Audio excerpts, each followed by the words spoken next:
Hi. Hello. Hello. Give me just a sec. Since we're dual streaming and I have a totally new setup, I want to make sure that audio sounds alright. But, as the title says, we're just some art studying today. Some Arknights art studying. It's been a while since I've studied art in general, so I wanted to, not that one, I wanted to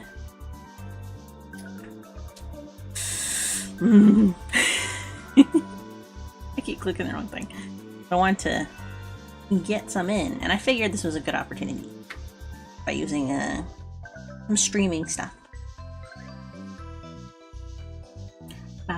Oh, it sounds good actually. Sounds really good. I didn't expect it to sound that good. My mic is like at eye level with me, but it's like right here. It's over here. It's over here.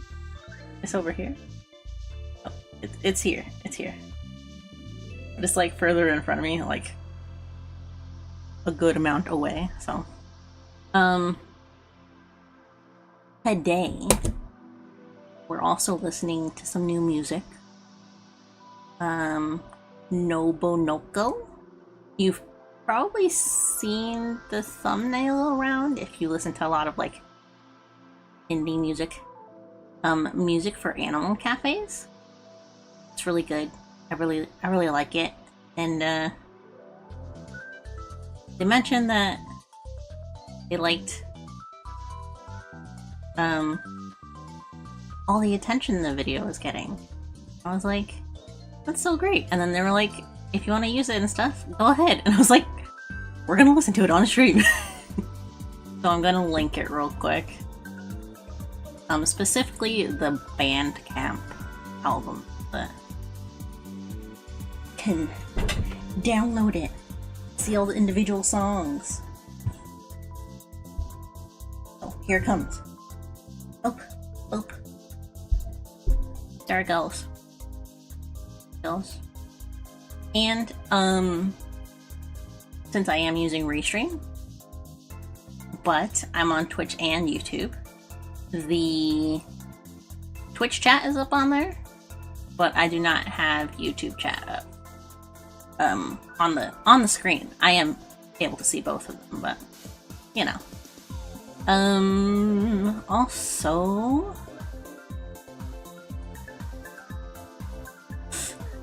what else? Excuse me.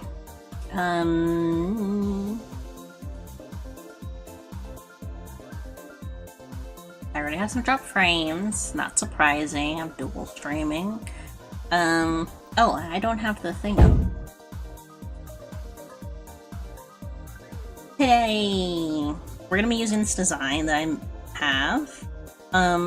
It's not a totally new design. It's technically me. But it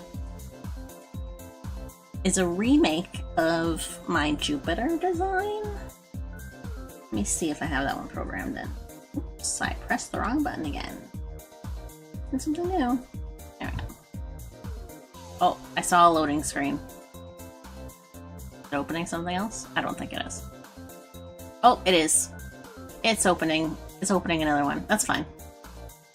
You know, that actually helps, because then I can show the other model without switching models.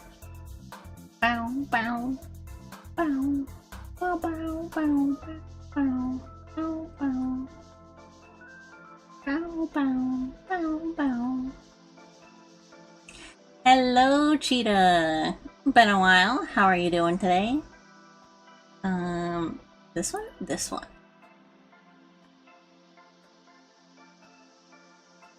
I'm showing one of my other models really quick that the design that we're redrawing today is based on.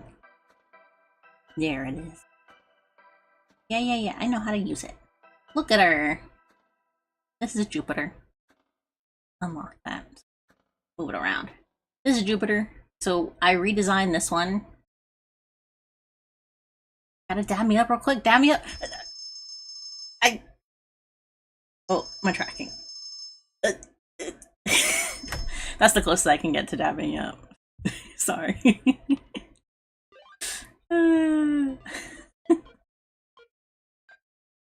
I got the little bit of hand tracking, but it's not great for, you know, back and forth movements and all that. So that's the closest I can do. Sorry. Type of tracking you got? It's a new item.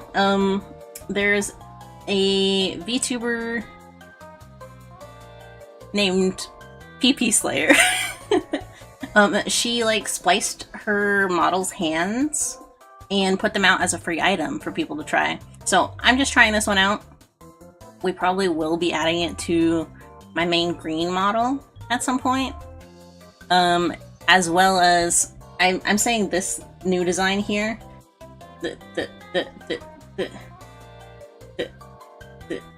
That one.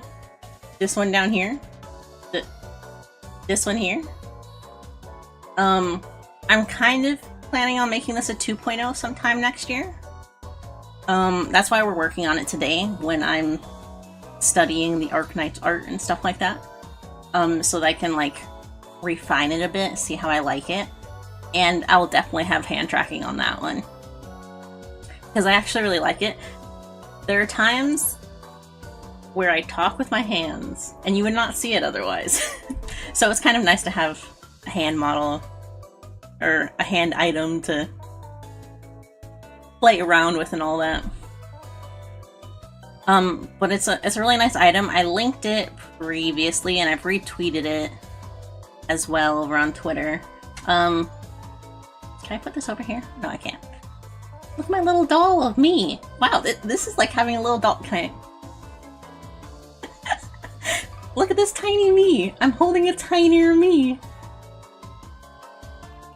That's great. It's like I'm holding a doll, but I'm just like moving it in my own hand. That's great. Alright, close that. Get it out of here. Get it out of here. My eyes are still... What? Why am I duplicated? Oh, because... That makes sense. And now a doll.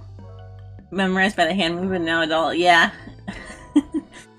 I pulled that up so I could show the design that I based this Clip Studio drawing on. The one that we're gonna be using today. That was an old model that I had before my main green one. So, also, this is the only model that I can like use the hands on and it doesn't look awkward because I don't have the sleeves, and both of my other models have sleeves. So this is the one where it fits best. Just chilling, animated, and got done scooping some vanilla ice cream. Oh, ice cream. I've really wanted some ice cream lately. And just a nice scoop of vanilla, that sounds excellent.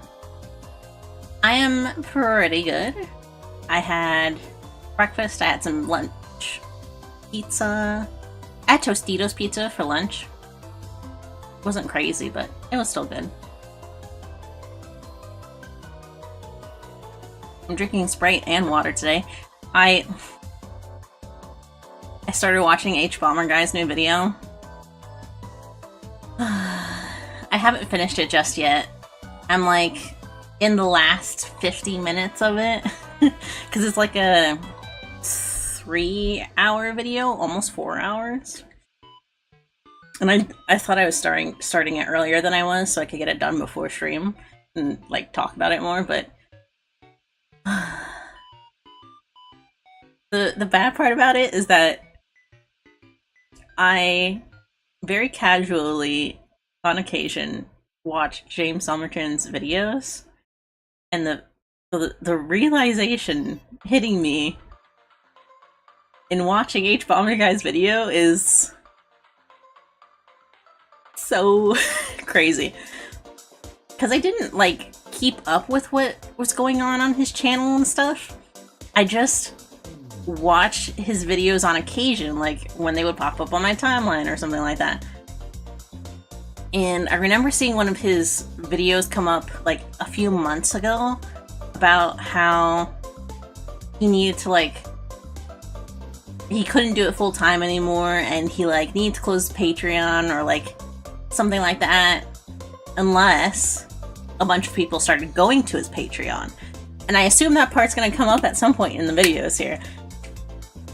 And something about that video specifically, after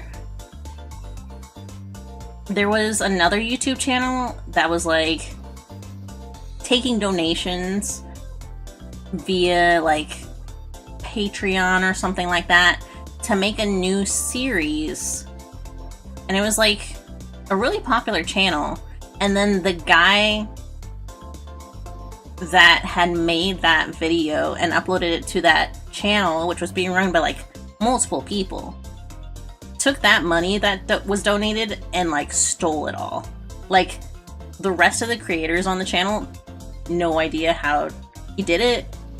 He didn't get permission from the rest of them that he could do it, and that was it. Like, it was crazy. I don't remember the channel at all, but like that's how I felt watching James Somerton's Patreon video that came out before, like Completionist.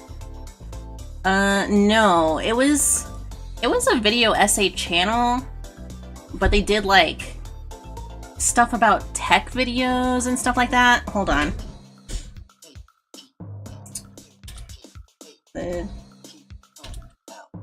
I know they did the video on the deadliest virus on Earth in history or something like that. Computer virus.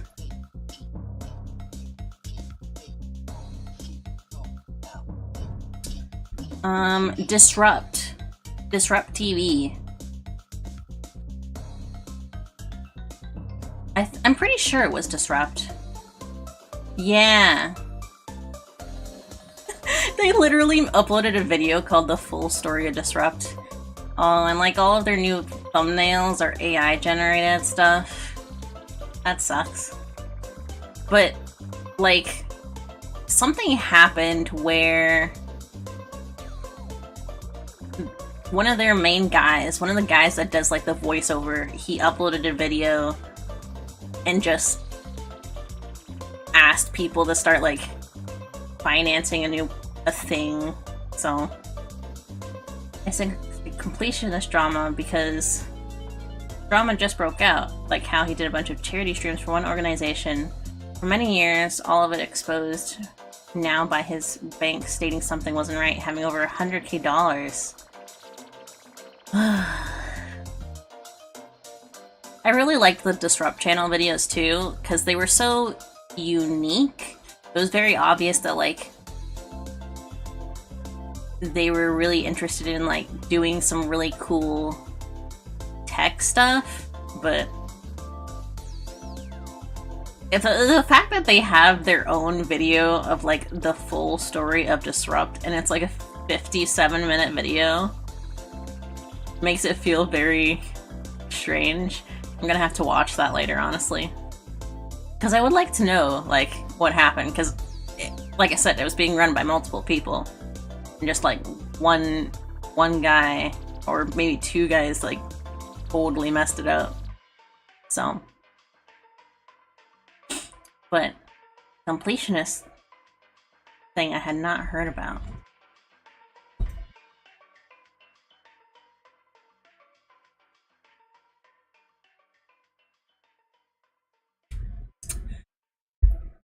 Oh, I think I'm gonna sneeze.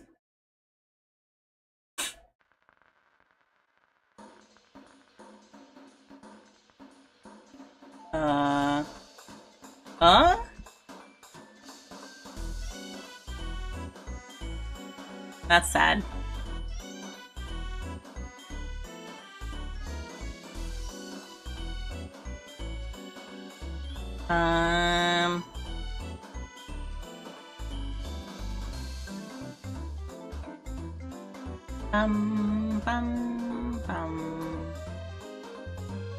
Yeah.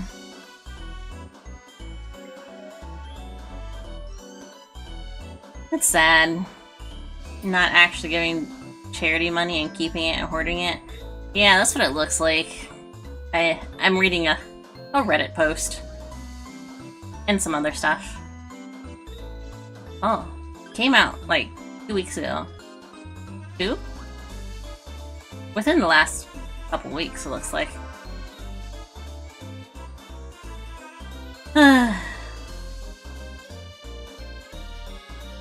Just sad. And Thankmas just happened with Jacksepticeye, so like, I'm sure that's gonna be kind of sad. Well, it's not gonna be sad for Jack, but it's Jacksepticeye. Yeah, he just did Thankmas. He does it every year, which is like a charity show that they put on where they donate to. It's a food bank thing. But they bring on a whole bunch of other YouTubers. I didn't watch all of it, so like, I don't know who was on it. Something drama alert? No drama alert. But the fact that this was the completionist thing is around a charity, and Jack just did that charity, including a whole bunch of other YouTubers, makes it feel like people will try to take advantage of the fact that he just did that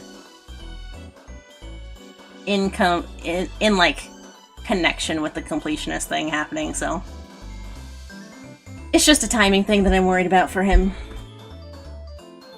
though I doubt anything will happen. People will just talk out their ass, that kind of thing. Let's see. Oh, I didn't open my pictures. Have that ready. My pictures for drawing today. Boop, boop. There we go. Ugh. But I do enjoy me a good H-Bomber Guy video. Made me,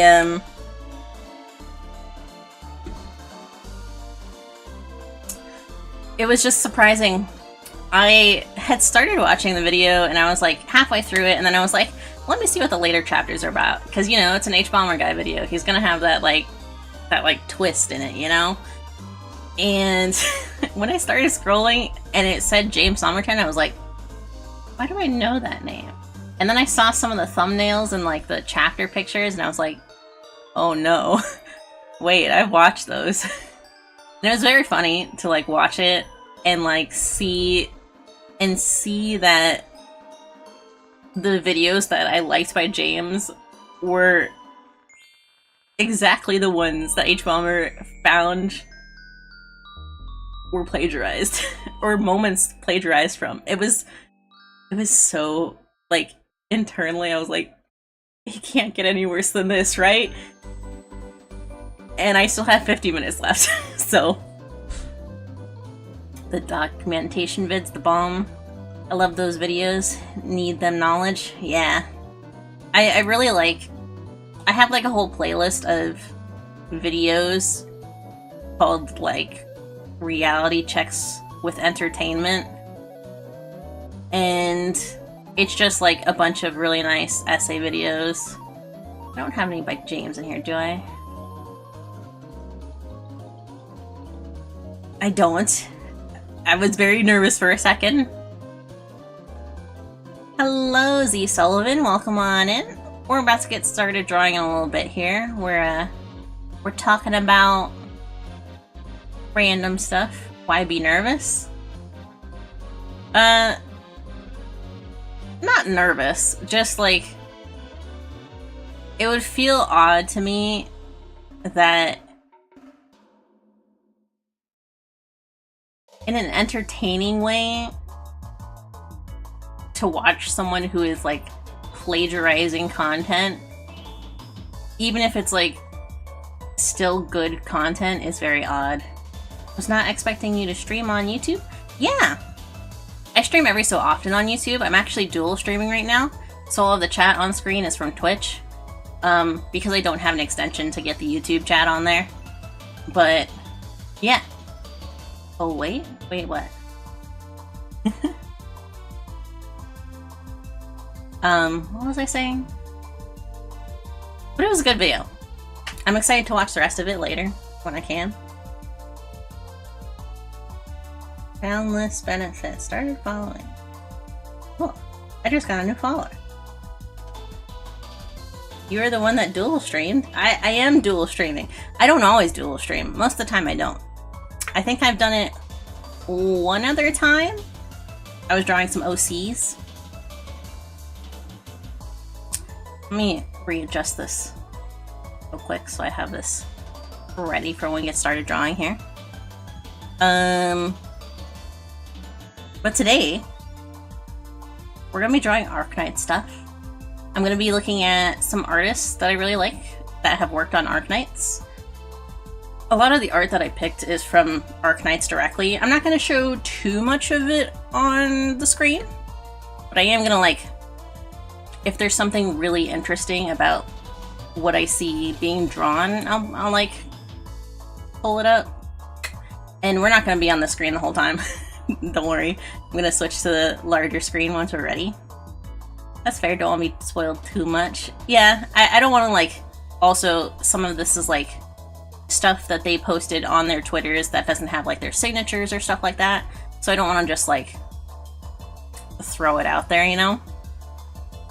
Most of them have like some form of signature on it, but just in case it doesn't, I don't want to like leave it on. You know, have people somehow screenshot and just crop everything else out and take the picture. But I really like the Arknight stuff, and in the process of like looking up Arknight's artists, I realized that there is someone on YouTube who makes videos about the Arknight's artists. Like, they have a few of their favorites that they choose, and they study for a little bit. Their name is No Luck. Here, I will link them. And I watched a couple of their videos just to see, like, what it is that they like about the Arknight's art. And it was... a lot of their focus was more on the, like... the way Arknight's artists style their colors in totality with their compositions. At least, like, from the ones that I watched. They also have some really nice animatic stuff that I really like. There's a bunch of Niji En stuff, but it's very cute. And I watched some of their videos just to see, like, what it was they talked about. I like them. They're very good. I would definitely recommend like checking them out if you're interested in the Arknight's art, because the way they analyze the color theory and stuff like that in it, and the use of like shapes and all that to create finished drawings and stuff like that is very nice. And it's nice to see like someone else who's kind of analyzing art that they like to better their own art in a way. It's very, very cool. So I definitely recommend checking them out, checking out their videos. There are a couple of artists that they talked about that I'm also going to be looking at, but I'm looking more at like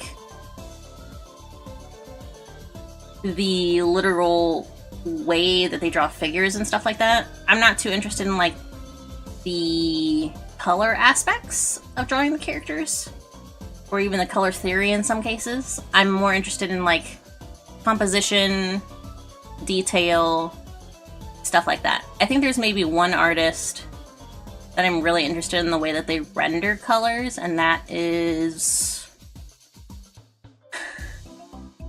I think it's Lonzai. Oh, I closed my thing. I closed all my reference images. Lonzai draws Perfumer, who is a very cute character in Arknights. We'll get started here in a sec. Is there anything else that I want to talk about? I posted the new schedule as well over on Twitter and on YouTube. It's purely based on the monthly schedule now. There isn't a weekly schedule going up anymore because I don't know how long projects will last sometimes. And I don't want to like put out a weekly schedule saying we'll start something one day and actually I need to work on something a little bit longer than I wanted to or expected to. So they're monthly schedules now, not weekly. And tomorrow will be a blog post a bit about lore. So if you're interested in lore, check out my Tumblr, where I will be posting some stuff very soon. Tomorrow. Alright, here we go. Let me change scenes. There we go. So let me re-enlarge this for a second. This is the design that we're going to be working off today. I chose to use my own design rather than doing like fan art because I figured that would be a nice way to really make sure that I'm understanding what I'm doing with studying these other artists. So, the model that I pulled up earlier is the original version, but this is a design that we're going to be using. So it's kind of like me, but it's got some elements that I felt worked better with the Arknights aesthetic. I have like a reference sheet of some of the other details as well, like my new glasses. This is like an astrolabe that I designed. It's not really an astrolabe. It's meant to just be a cool looking tech thing, but I wanted it to be based on the concept of one. So it goes this way and then back once more to do a full day to like keep track. It's essentially a giant clock. It's a giant clock that like hangs around the shoulders. And it's got these tech screens on it to like be displays and stuff like that. It can be shifted around to the front and all that. Just something to look cool. I did a little reference of just the dress, just the body, and then one of the jacket, but that's the design we're going to be working off today. And we're going to probably start with laying out a couple of composition studies. Whoops. There we go. So,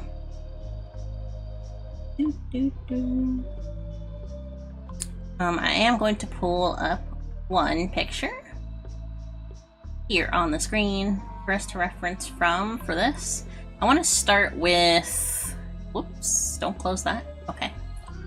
I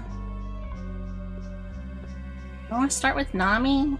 I feel like I want to start with Nami because I really like her compositional style. She frames the characters very nicely. They're usually center frame, but they have like this nice atmosphere around them. Let's go with this one. It has all of the Arknights copyright stuff on it, so. Whoops, wrong one. There we go. This one. There we go. So, a lot of this is definitely useful for color theory. It's very vibrant, very colorful. Where'd my pen go? There it is.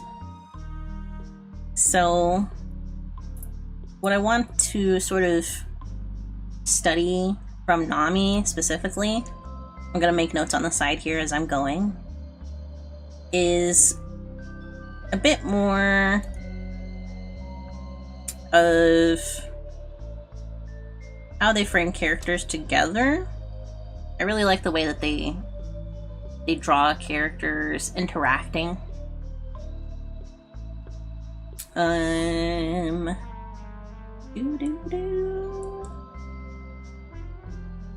Zoom out one more time. So I'm gonna make some notes down here. Character interaction.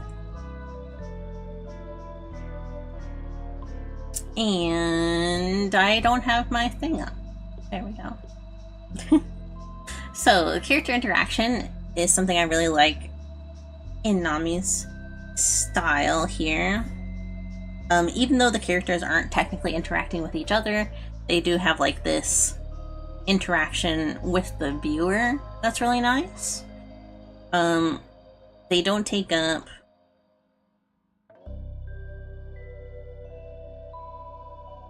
I gotta get a different brush. Not that one. This one? Yeah, that works. They do take up a good silhouette of the frame.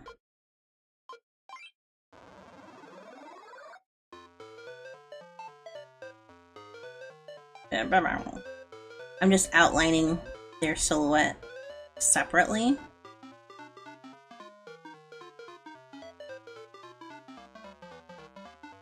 From the rest of the picture.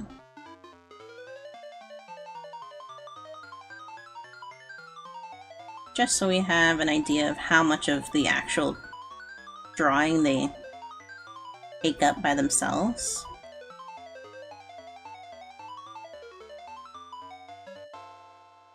Probably around there. So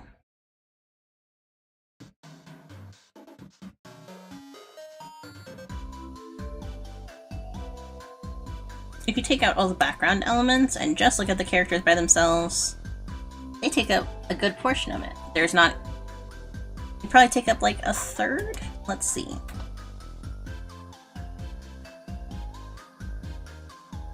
Yeah, they take up 2/3. I meant 2/3, not 1/3. So they take up 2/3 of the framing, but because they are center framed, it's a little bit more balanced. It's a little bit nicer to look at overall. And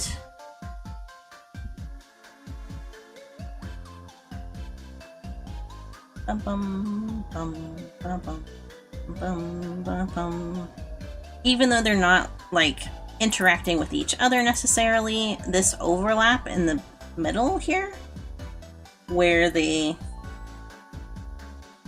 overlap, still suggests that they are in some form or another interacting with each other. So that's something really interesting, I think, about a lot of Nami's art that I see. There's always this sense of like character focus, even in a really detailed background. Even in detailed environments. Whoops. don't click that. Hello, can I get my thing back? There you go.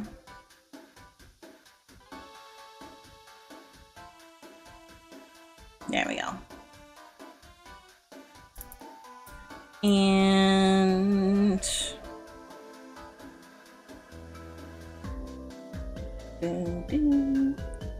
I like the depth in this picture a lot, actually. I feel like they have all of the background elements, but they also have, like, it goes back to about there.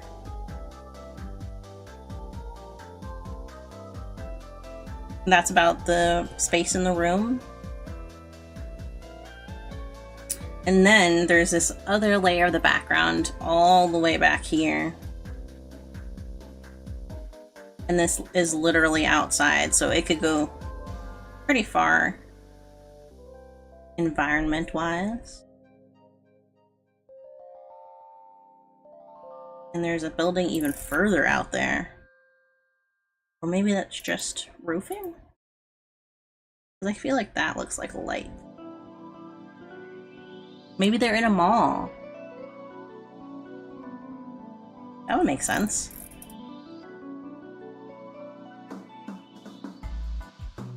Oh, I drew that directly on there. I was trying to be careful and I wasn't careful enough. Real quick this time.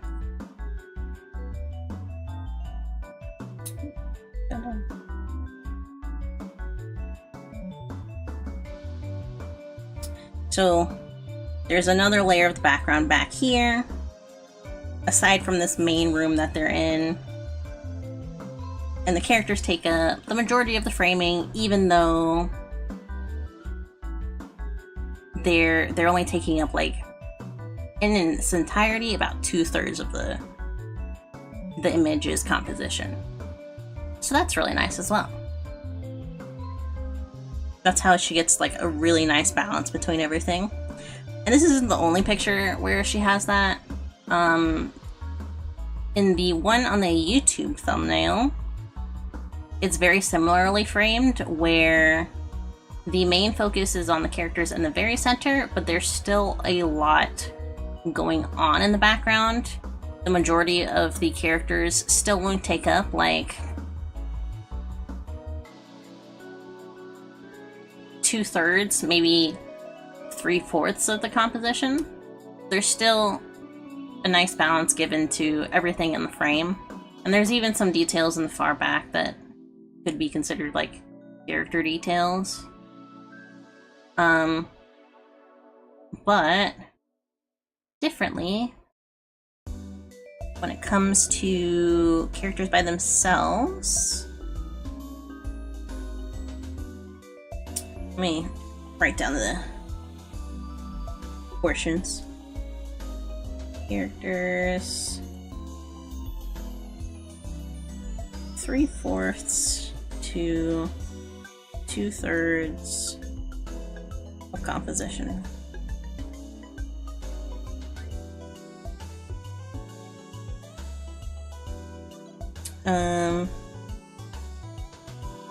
Detailed, yet I would say that even though you can see all the detail in the background, it's still fairly detached from the characters. Like, if you're looking at it right now, the way it is, you can see that everything in the background, all of these little items in the back, kind of have this pasteled smush to them. Like, they're not,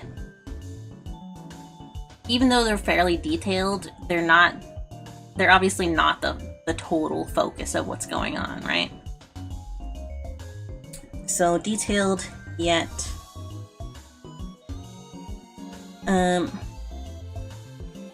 detailed background,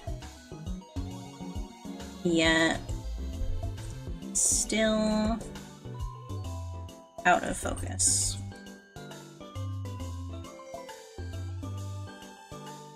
And the characters are a lot more saturated, there's a lot more color specifically in them. Also because they have very colorful designs, which is really nice. I keep clicking the wrong one. Alright, and when characters are by themselves, let's move this one down. This one has Nami's signature. When they're by themselves, and they're still the sole focus, it definitely... There's some other details that kind of stick out to me, like character composition wise. There's always this sense of,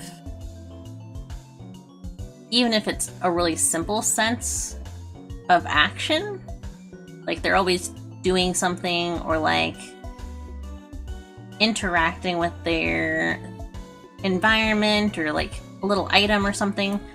There's a sense of realism that they exist. A sense of realistic action. It's not like super exaggerated movements. It's not like they're absolutely going crazy or something. It's just a really subtle, realistic action that they're doing. Something that is as simple as like going shopping, you know? Like we can see the way Golden Glow here is like grabbing a whole bunch of candy, and Mizuki has like a teapot and then a whole basket, and they're like still trying to pick other stuff.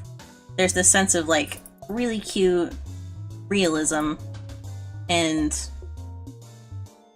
a very understandable movement to the way they're doing things. And that's really cool. So, they're also not... I would say that the color in this plays a big part in making the character stand out. The palettes aren't like...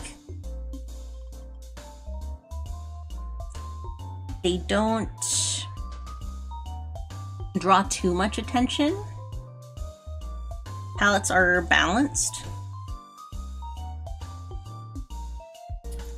So even though like the pink of Golden Glow's hair is probably a different pink than this on her jacket, and it's also different from this gray, there's a lighting in the palette that is pink overall. Like there's bouncing lights, there's this yellowish color tinted into all of it that kind of gives it a cohesive look.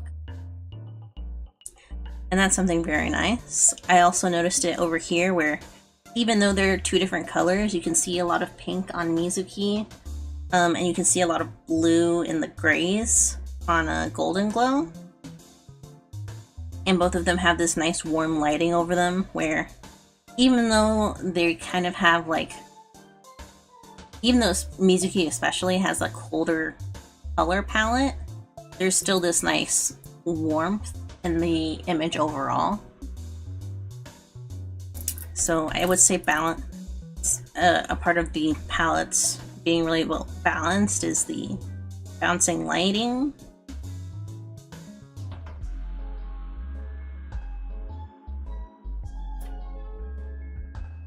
And cohesive colors.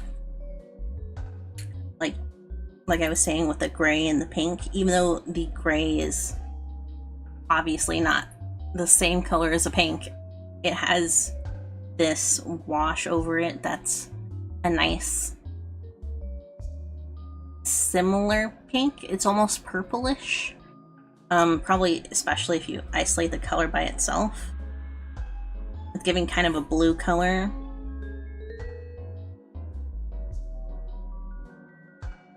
So that's in there. This pink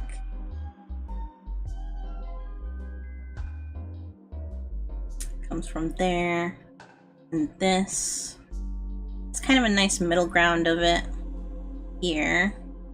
But if I take this color and over top of it here, you can tell that's not really the same tone of pink.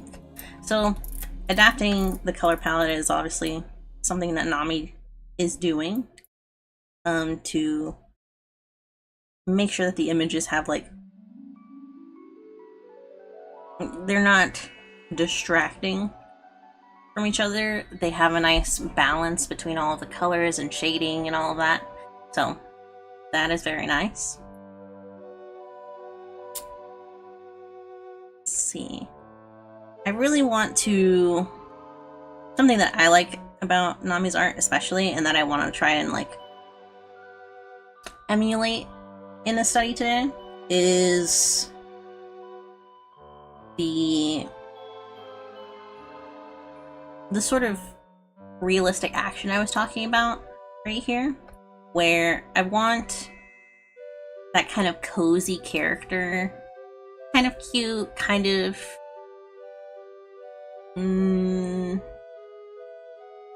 kind of realistic, but the styling is still really nicely stylized. So I'm not going to draw it in the style of Nami, but I am going to like take the idea that the characters have this nice cuteness to them, but they're still really like open and welcoming. So again, we're going to be using this design on the right here. And I'm going to just do a little thumbnail sketch to start off.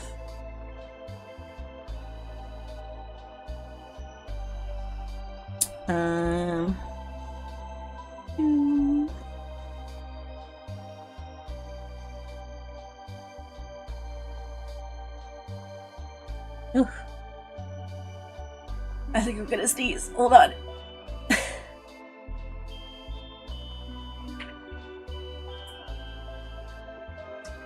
I think my drink alleviated it. Okay. So, about 2/3 to 3/4. So let's do.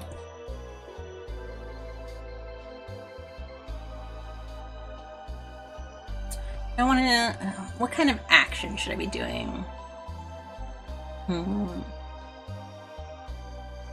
I'm spinning my pen right now.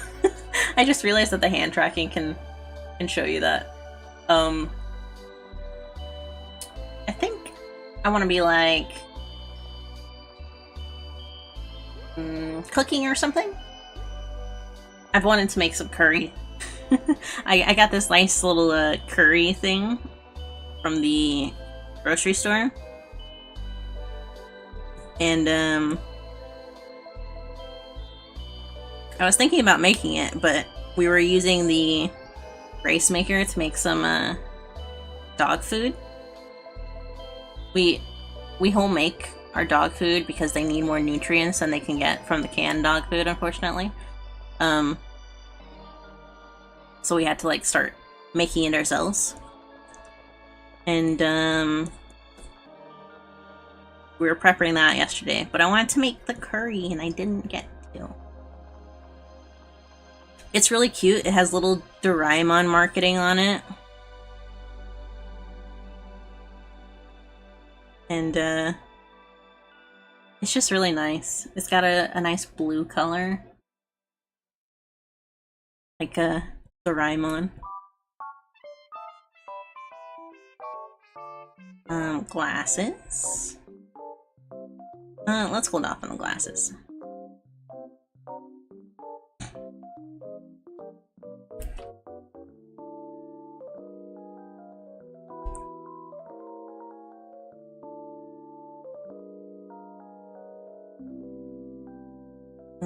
Probably without the jacket.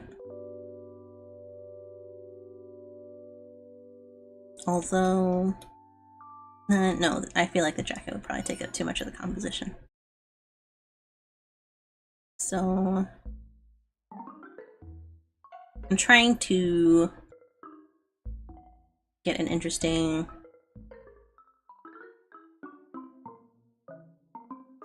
I don't know if I need to actually exaggerate the angle. I feel like the straight on should probably be enough.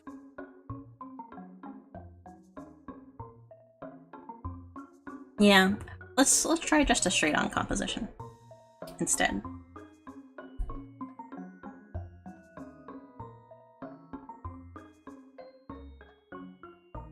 So this will have to be a little bit straighter over here.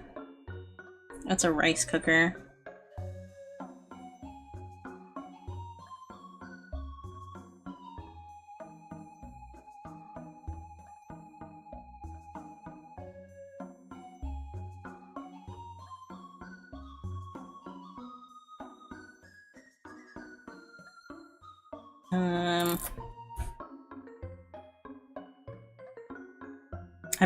I'm zooming in.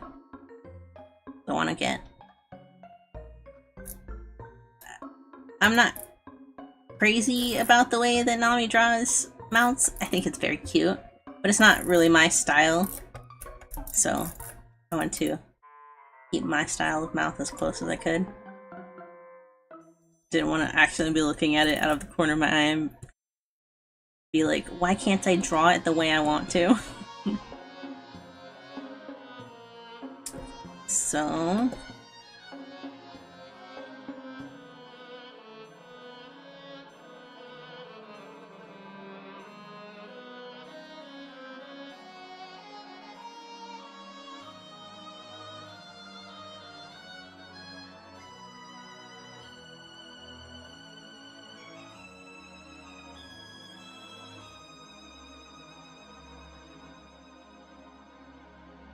oh, looking at these side by side, it looks like I just flipped Golden Glow's pose a little bit.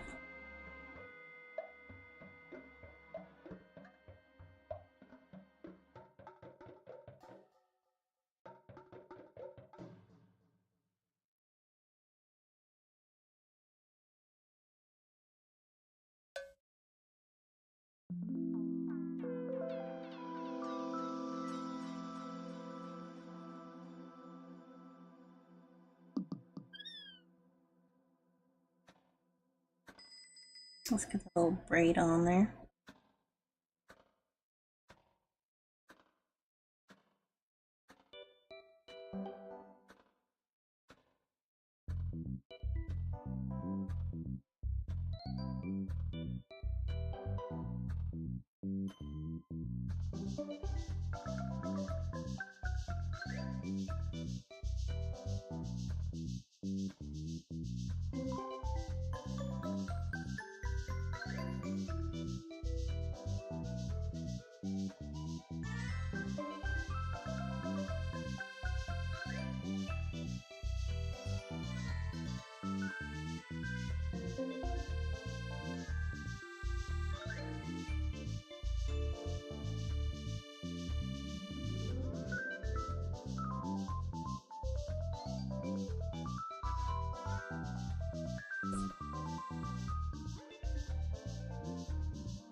There we go.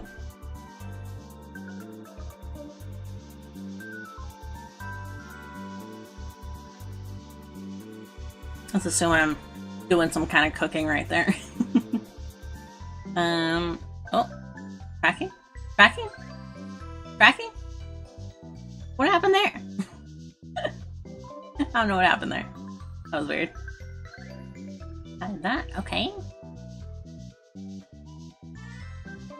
I opened VTube Studio to see what was going on with tracking, but I guess it was fine. I also really like, it looks like in some of their drawings you can kind of see the shadowing that they do. Like maybe shadowing that they draw in before rendering. So I want to try and get that in here as well. It's obviously not going to be fantastic,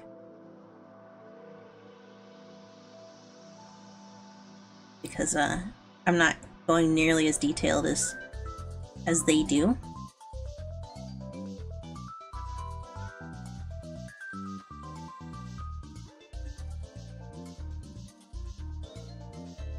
Trying to understand more of the elements of how they draw and not the style at which they do it.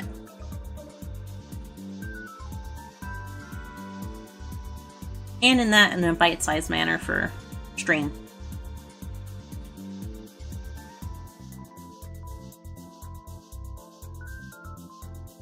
So, let's see.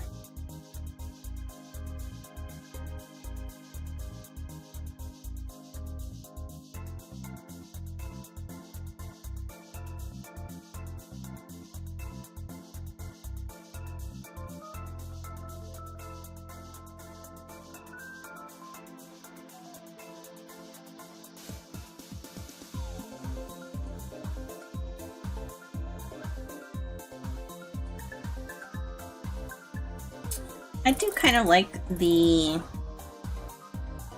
style that they draw their eyes in.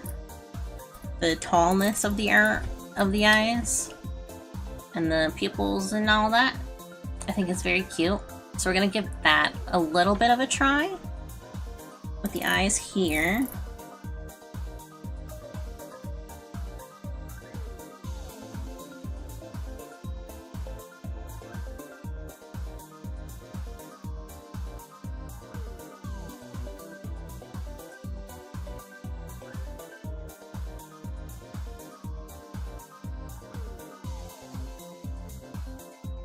Not exactly, but similarly.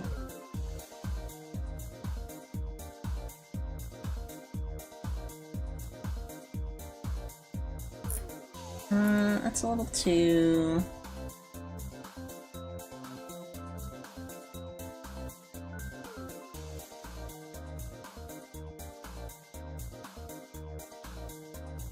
yeah.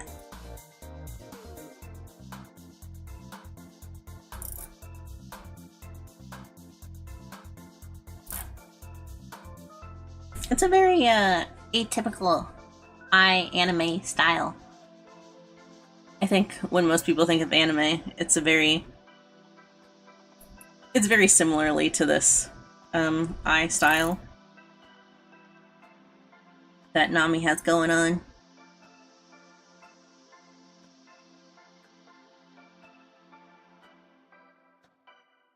Oh, they kind of got the textures in here.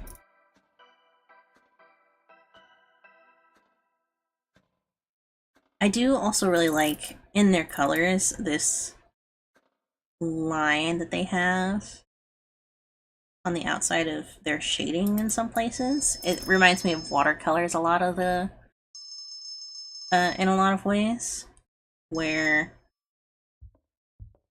when you sort of start blending watercolors, if you do it a certain way and really like blend around the edges but not over the edge, you can get a really nice it's not a line, but like it's almost a bleed looking kind of line. It's a lot like this kind of like this kind of line that's in here right along the edges there. And I think that's really neat. As someone who likes washy colors or washy coloring styles, it's very pretty.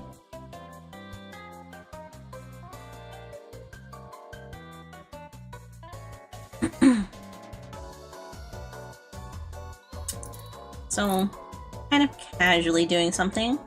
I have to build out the volume, I think, a bit though. Something in Nami's style is very obviously this sense of texture and volume in the clothing. Like all of the rendering and all that has very obvious gesturing to the clothes. There's some sense of fabric, so to say.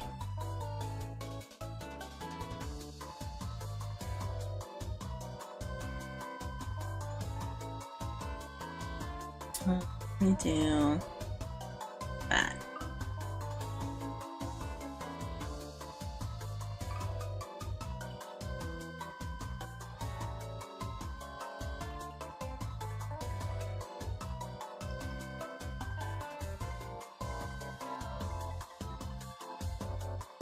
Let me try doing it this way.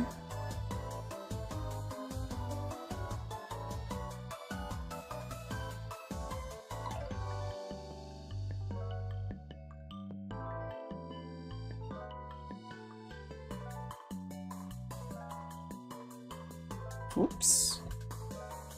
Just entirely picked that drawing up and started moving it.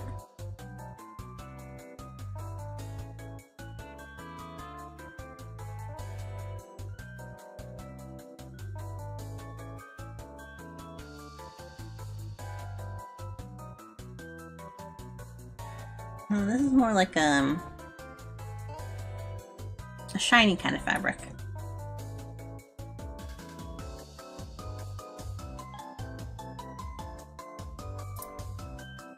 Like a plastic. Or a raincoat.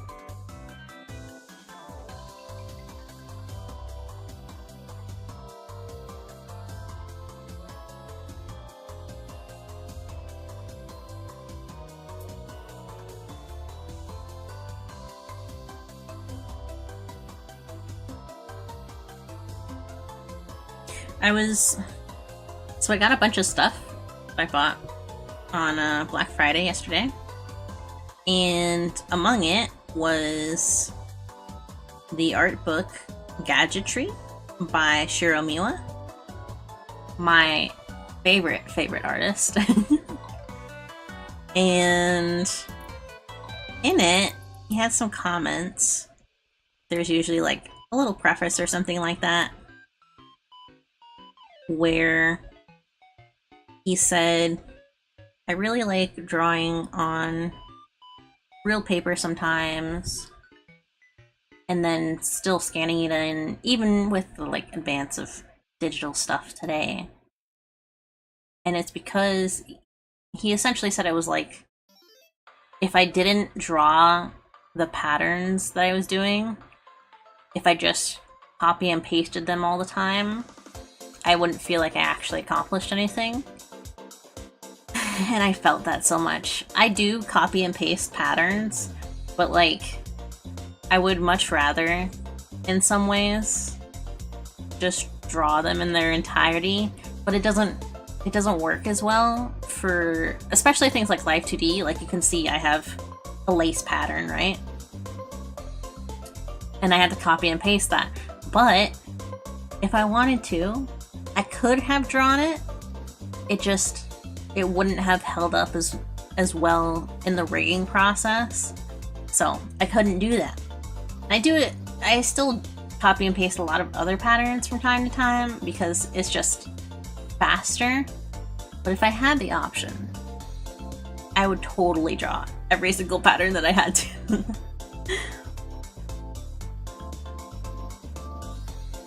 Even though it would in some ways affect readability of it, I would totally do that.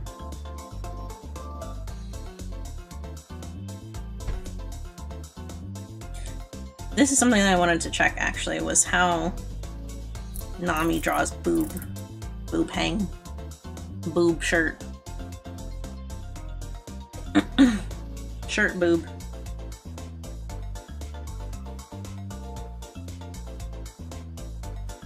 Yeah, Golden Glow's kind of stacked, huh? Oh, by itself like that, it's kind of different. I mean, I didn't exactly trace over the whole thing, so her boobs more actually go like back to here.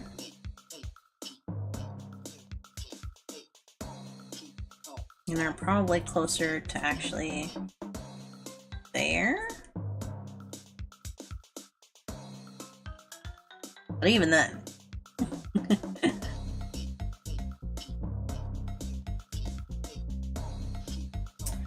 And I can't look at that one. Anyone else? Oh, I do have one other one. I'm not gonna put it on screen. Huh. Not as detailed as I would expect in some cases.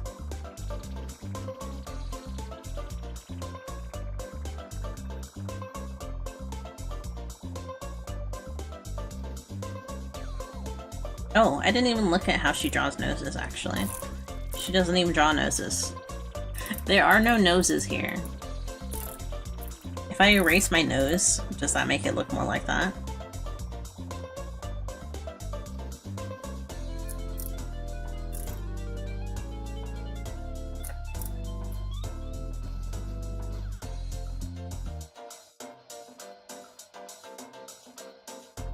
No, it just looked like she doesn't have a nose.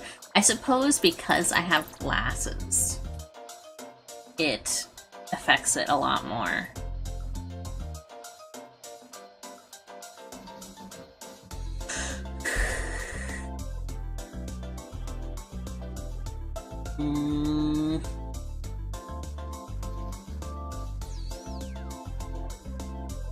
Anyone else got nose? No. No one else has nose. Let me try changing the glasses position a little bit, see if that helps. Because I have been interested in getting a better understanding of noses as well. Like why certain styles of noses work for some people and not for others.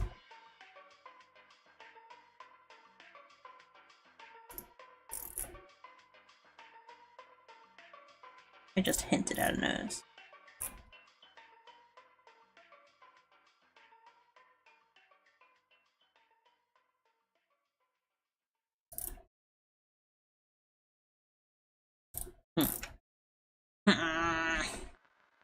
Not quite, not quite. I might have to grab like another reference. Hold on.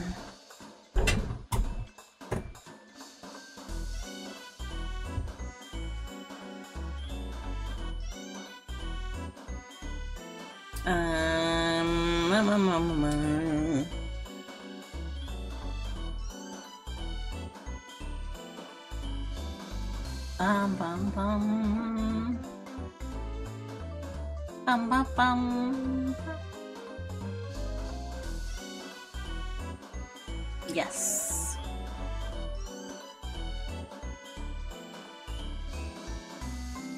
Bum bum bum.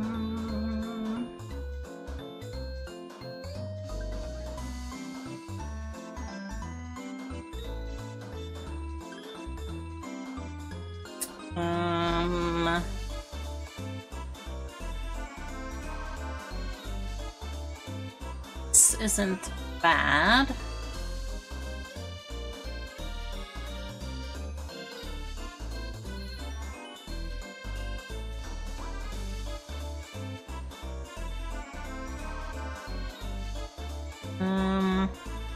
Still no noses though.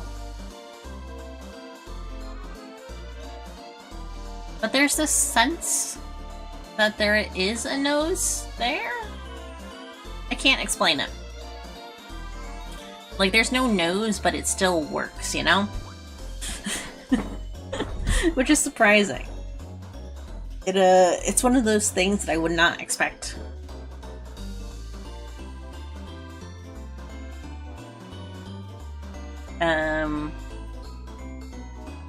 To work in most styles, but for some reason it really does for hers. Me.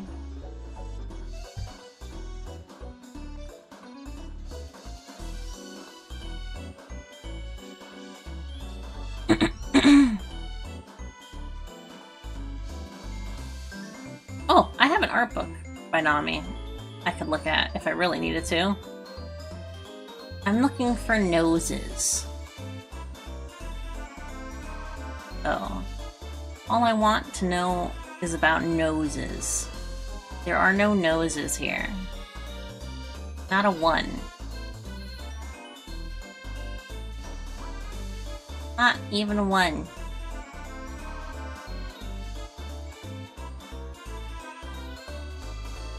Not a one.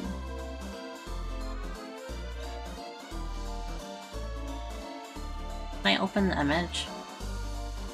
There we go.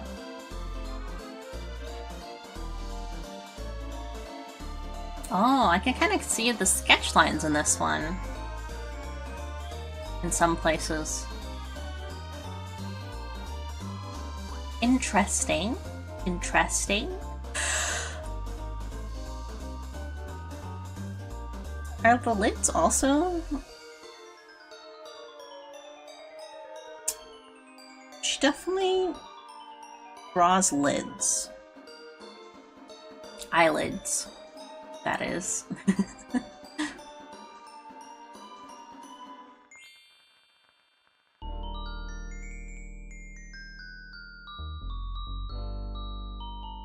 Maybe that's also part of why mine doesn't look right without a nose, is the proportions are not set to include or to not include a nose. Because that was the first thing that I drew. It usually is, because I use it to frame the rest of the face if I don't put the eyes down first.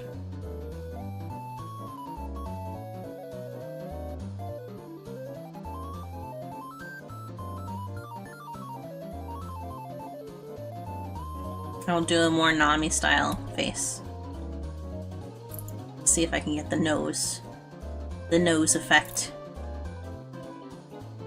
I can't. Maybe it's also... Oh, included in the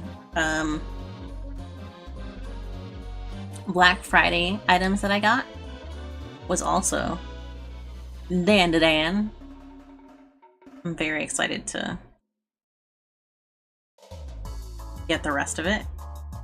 So I read it was just the first volume, but I got more than that. My package got split up into multiple boxes, and they said that it was only 2 boxes, but that was not correct. It's obviously more than that. So I think I have to include a nose. Something about it without the nose is just a little too off. So I have to include a nose.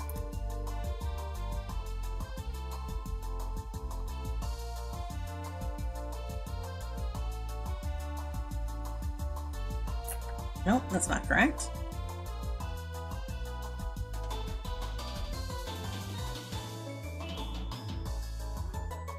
This should line up more with this line here.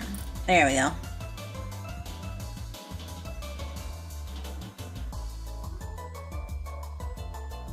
And I'm trying to double line these shadow lines just a little bit to give that effect of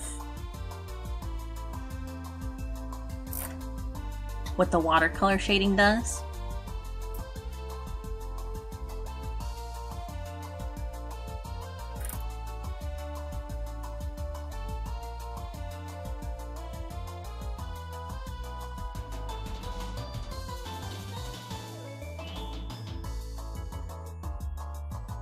There it is!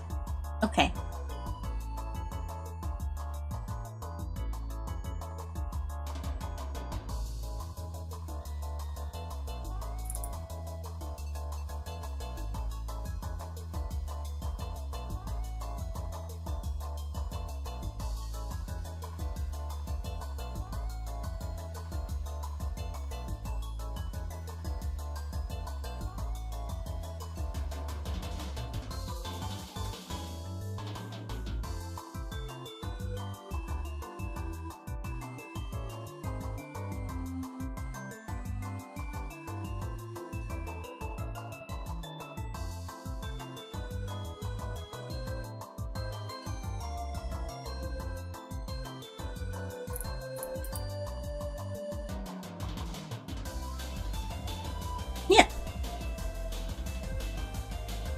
think that works as a sketch.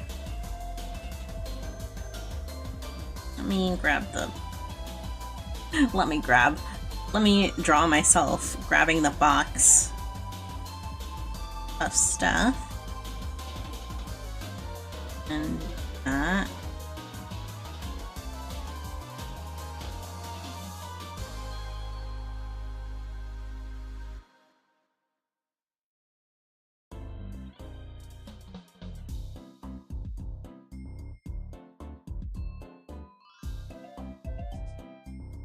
Okay, so that is the NAMI study.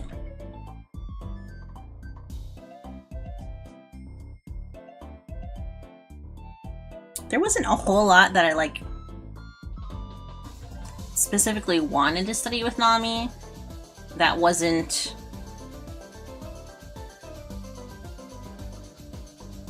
how do I say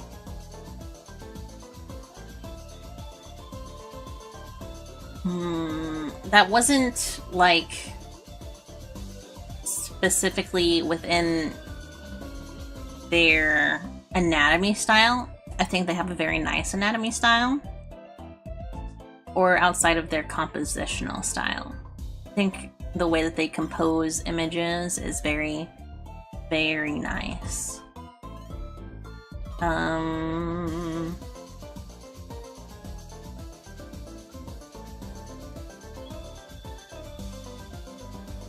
Even when it's just like a character by themselves or something like that, it's very nice.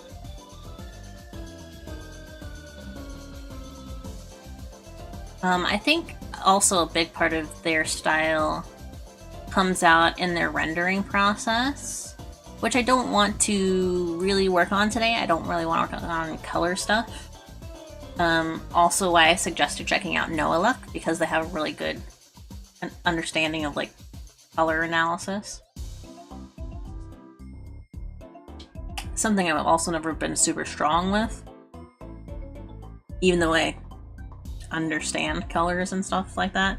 It's not something that I tend to focus on in the way that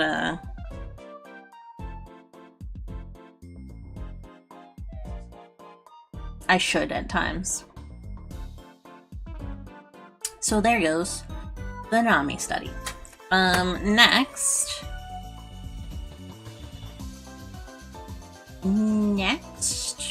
probably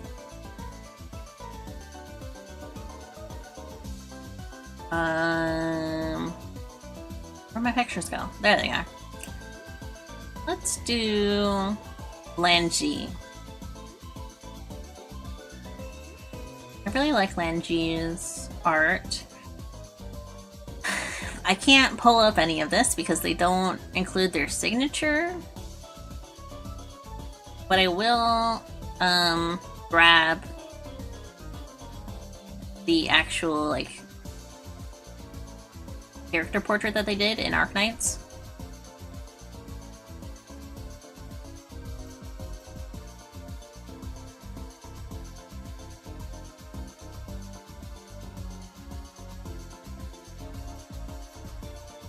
Dun dun dun dun dun dun dun dun dun dun dun dun dun dun dun dun.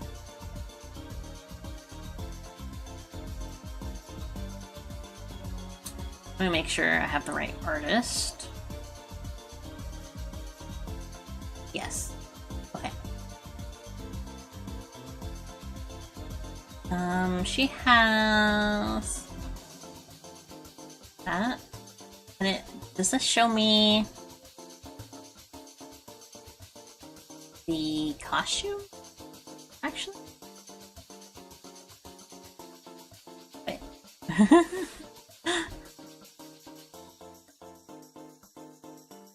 Bum bum bum bum bum bum bum bum bum bum bum.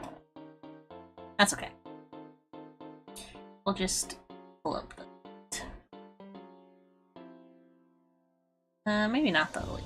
I kind of like the initial one. So this is actually very different from the pictures that I found that I really liked from them. But I think I also really like the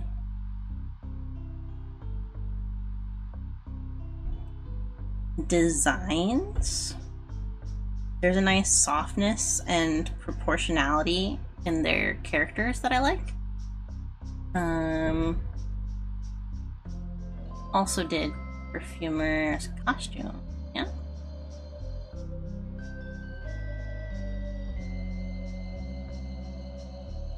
One, two. That's not correct.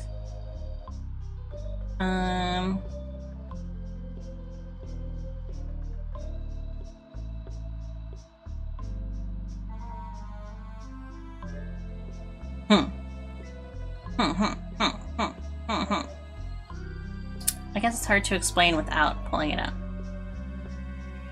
Oh, this one. This one is pretty close to what I was looking at. Okay, I'll do this one instead. So,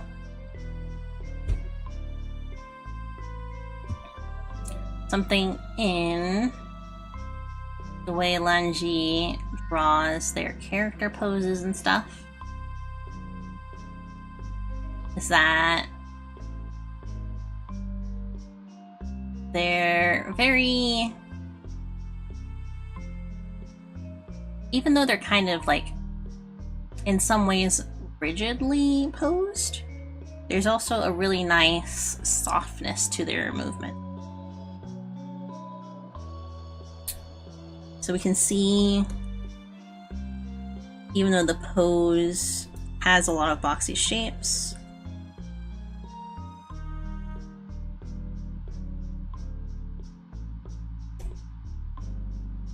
which I'll outline in a second, it's still really soft.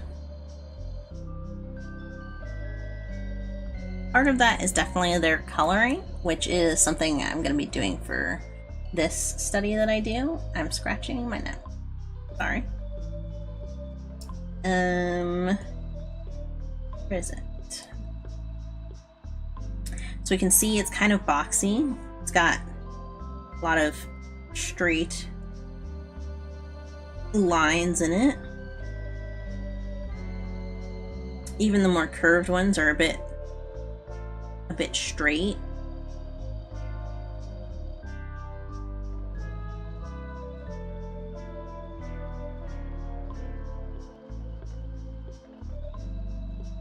And there's this almost like cubic style in there.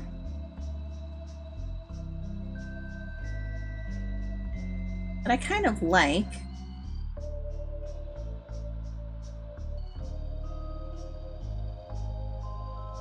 When you look at it by itself, it's very cubic, it's very right angled, but it's softened up by the fact that the rendering is really, really smooth.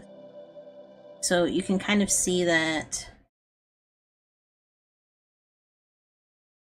even though this is like a triangle shape on the highlights, even though there's a lot of like single strokes and stuff like that, it's still done in a way that blends it really softly into the rest of the coloring. And even where you see these really dark lines, they're more so there to give the actual fabric a sense of overlap with the rest of itself.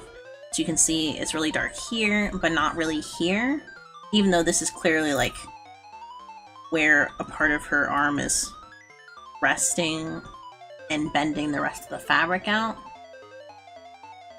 Her actual arm would probably be like here, but because of how baggy the sleeve is, it's bending the fabric at a higher spot. And the way that the sleeve seemingly is attached to the jacket here is like right around here. So it's a very open, very open wide sleeve. And you can see it sort of in their shading as well, where all of this is a very clear shading part, and you can see the difference between here and here, here and here, and like all this other part. But if I take that line away, it really blends in.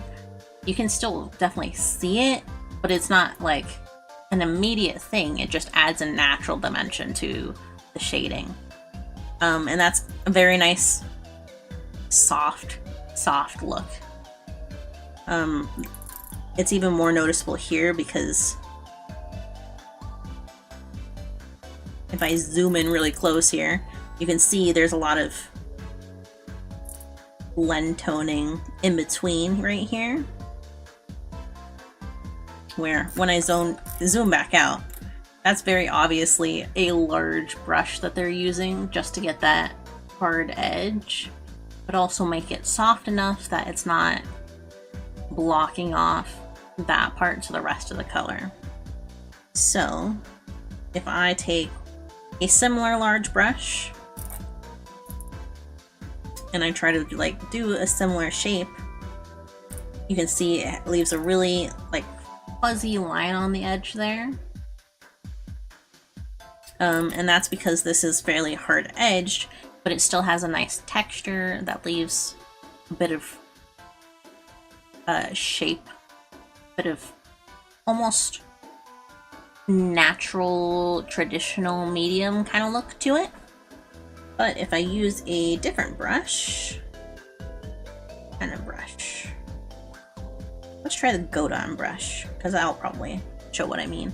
I color in this part here, and then you just do this.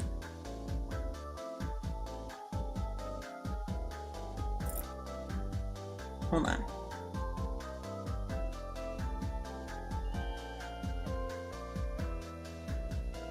You can see it took me a few strokes, but I can get a very similar like soft edgeness to this. It's not exactly the same, but this is the concept of how it's working. And if I put this color literally on a different layer beneath it, it really very similarly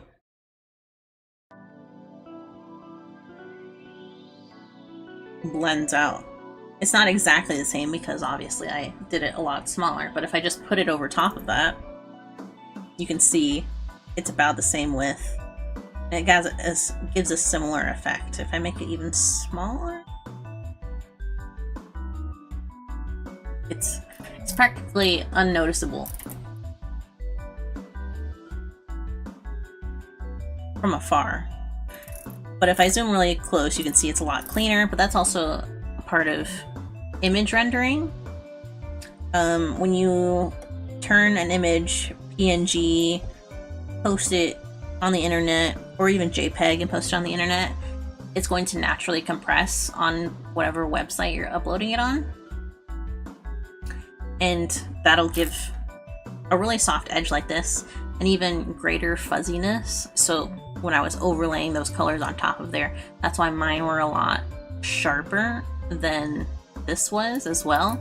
I imagine if this was the high quality PNG that Bonsai has on their computer, it would be a lot smoother and sharper at the same time. It would have a higher render to it. It's also suggested that like when you're uploading a image that you make,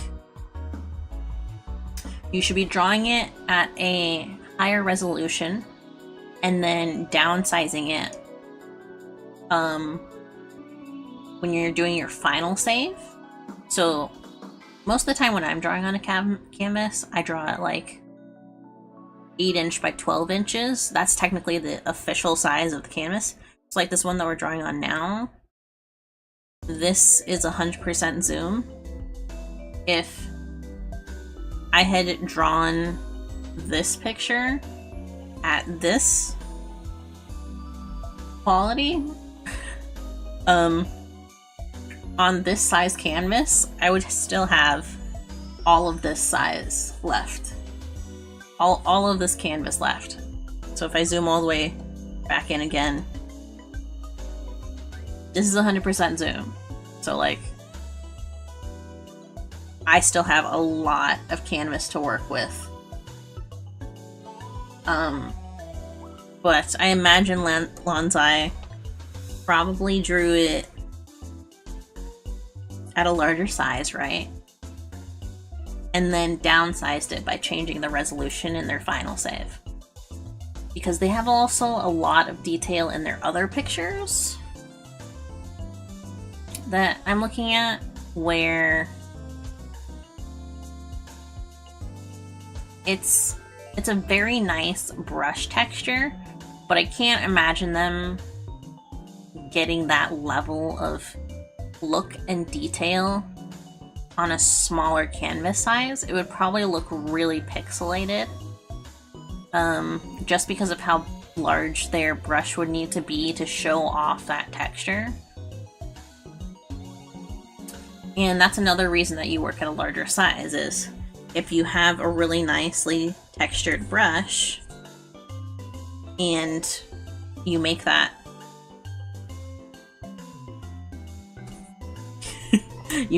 a lot smaller, when you zoom back in, it's not going to have that same fine detail that it did as a large brush.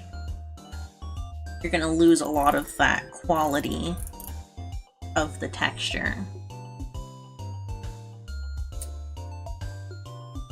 Like, I drew that really large, right? And when I turn it down and use the same brush just to like show the detail of the brush's shape and stuff, I switch brushes. It's very obvious that like there's a difference in the amount of texturing going on. And that's because of the way that pixels and DPI and all of that work, where yes, there's a lot of tiny pixels in here.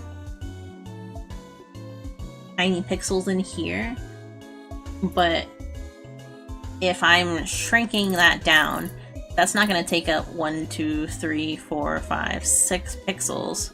It's going to take up like 2 pixels, and you're not going to get that same level of color detail or texturing. Like looking at these pixels individually, you can see this one's a lot lighter than this one over here.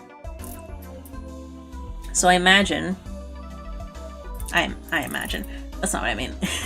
So when someone is drawing with a really nice texture like this, they're likely working on a really big canvas and then downsizing it later, or the site that they're posting it on is naturally recompressing it and bringing down the size of it. I've had the same thing happen a lot on like Tumblr. Like if I upload a picture, the preview for it, or the just natural post on the dashboard, is going to be one size resolution, and it'll kind of have like a blurry pixelation to it. But if I click on the picture and open it up by itself, then it's a lot more detailed, it's a lot crisper, there's more detail between the blending of it, it's a lot nicer. And that's the natural compression that I'm kind of talking about when I mean uploading a picture to social media and stuff like that. And I had to learn that a very long time ago. Like I learned it probably around 2016 when I found out that an artist I follow works on like an 11 by 12 or something like that, and then she like just crops it and downsizes it naturally. Like she just Control T shrinks it down and crops that. And I was like, what? Why would you do that? And I looked up a whole bunch of stuff on why people resize their images. It's also something that VTubers look for when they're using fan art on thumbnails, is it can't be too high of a resolution, but it also can't be too small of a resolution. If the picture's too small, then it's not gonna fit in the thumbnail. But if it's too large, then it can't even be uploaded into the thumbnail. It can't even be like added into the program, and it doesn't like change quality correctly. So that's something else to keep in mind. There's a lot to think about in a digital art for that kind of thing, but the main thing I want to focus on here in Longees is the very obvious texture use, texture brush use. Likely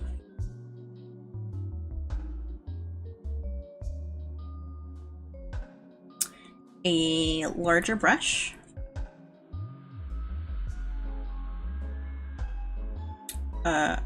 brush on a larger canvas,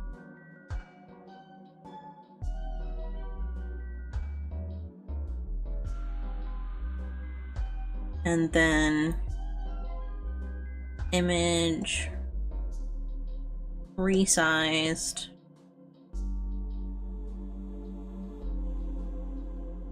either by or for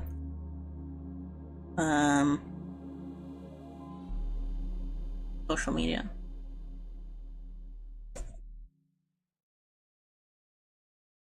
I also imagine that official Arknights art and stuff like that is going to have certain aspects of pixelation that the artist did not send in their official artwork. Official artwork likely gets edited a little bit for social media purposes. Like it gets resized a whole bunch of different ways so that they can post it across multiple platforms and then add logos on it and all sorts of stuff like that. So that's something else to consider in image resizing.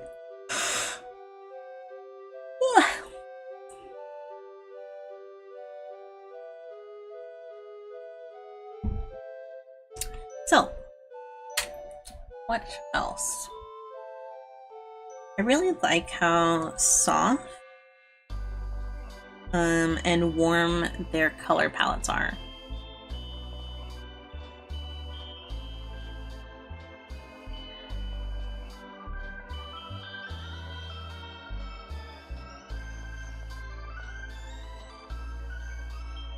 Like, even looking at the other pictures that I have downloaded, a lot of even the cooler colored palettes are still, they still have a lot of greens and oranges in them. And I think it probably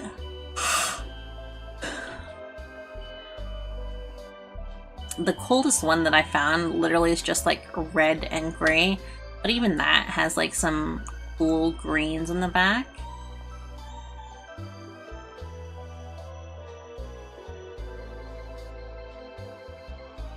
And it seems like they use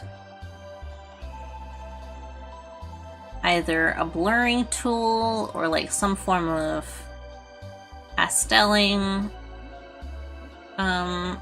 in creating depth in their image.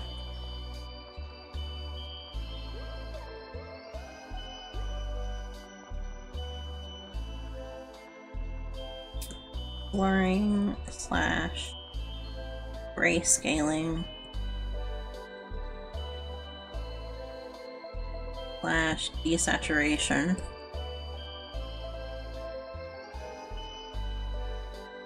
For depth.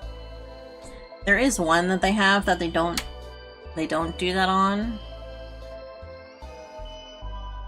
but it still has that effect of depth. because of the level of detail that they use in their strokes and coloring and rendering it. So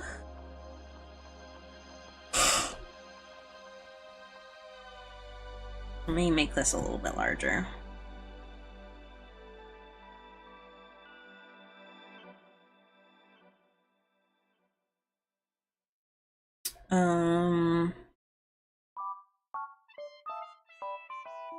Alright, let's do... I'll do a really tall one. Because they have quite a few, actually, that are fairly tall canvases. I'm almost wondering if they're working on an iPad or if they are working in a larger canvas that they also crop or something like that. Because all of their pictures are fairly unique sizes. There's a few of the early ones that are the same size, and then all the rest of them are really unique, narrow sizes. But they're never like the same narrow size. So, I want to, based on this,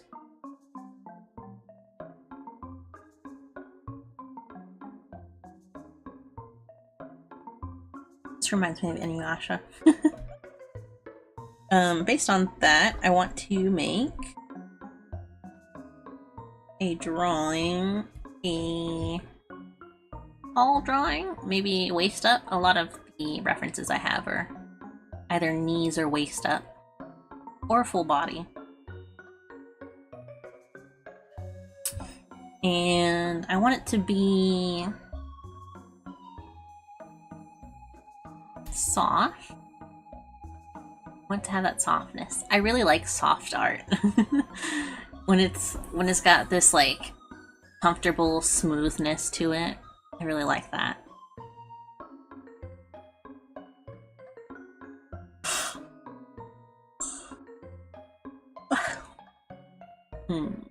Let's see. They also do a lot of low or high angle pictures where like you can see underneath the chin of the character. Not entirely, but there's a nice head angle. A lot of 3/4 turns. There's a few like straight on ones, but a lot of them are like in the 3/4. So let's do, based on this one, I think this is more of a full body one. And the one that I have here is also a good reference. But I want something kind of action-y, where I can get some nice movement in.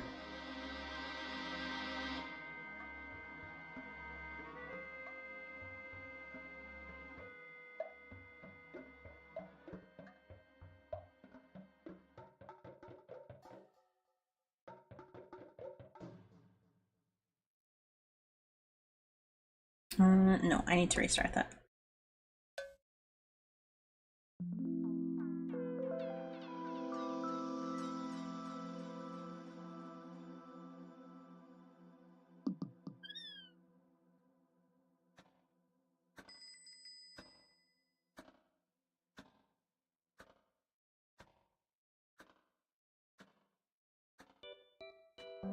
Also, heads, fairly small.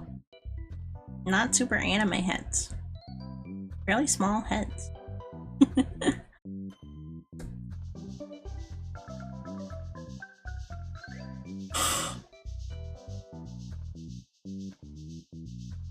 Like I said, they have a nice proportionality to their characters that I really like.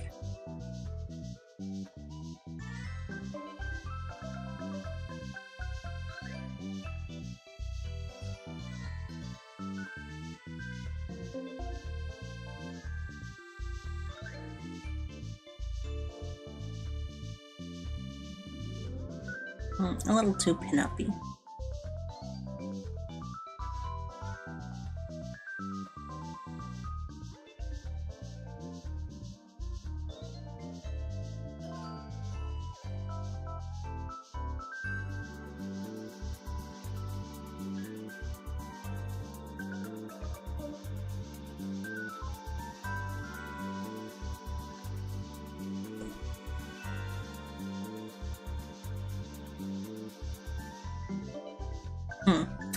have to change the angle a little bit.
Like this.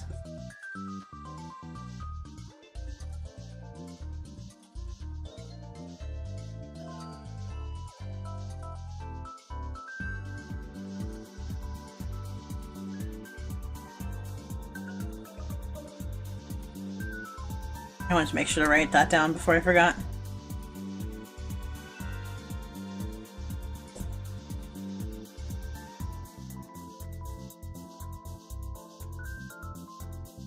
Trying to keep some of that boxiness.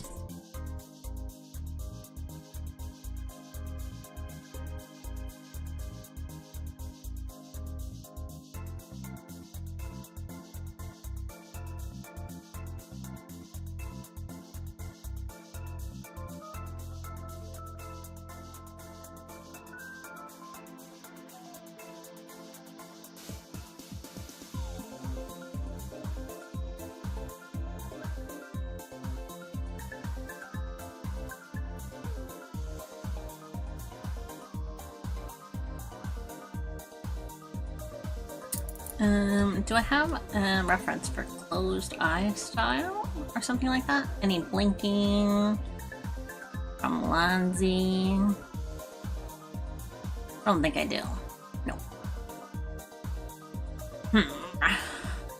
Let's go with then something kind of soft, but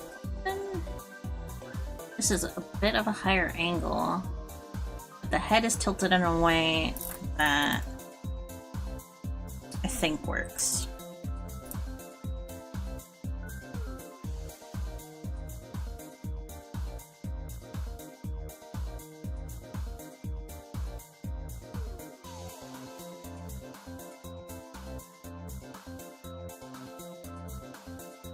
I have some references pulled up on the side for myself since they don't have signatures.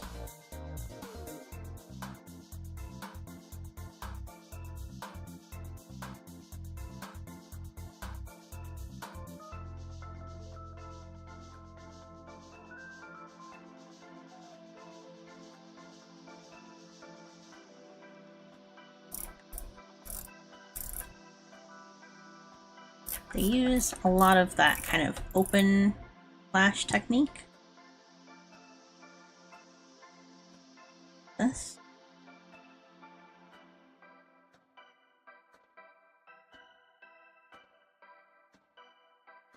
And they have actually an eye style, like a pupil style, similar to Nami in some cases,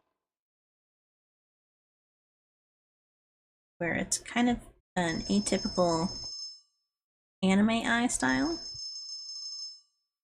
but also very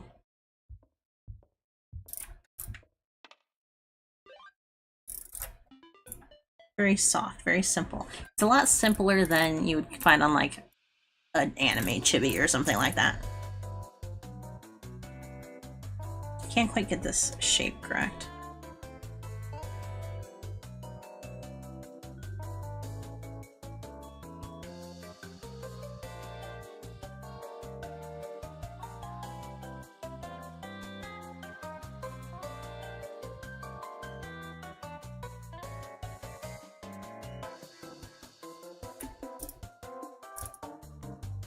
There we go.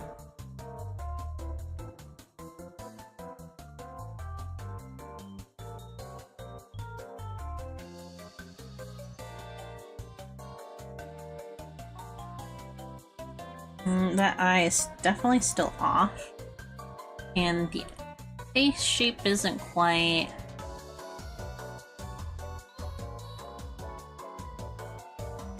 I think Lungy's proportions to their neck and head is really good. Like, it's not too large, but it's not too small either. They have a really nice balance to them. I'm gonna erase the eyes. Ready to go with something simpler.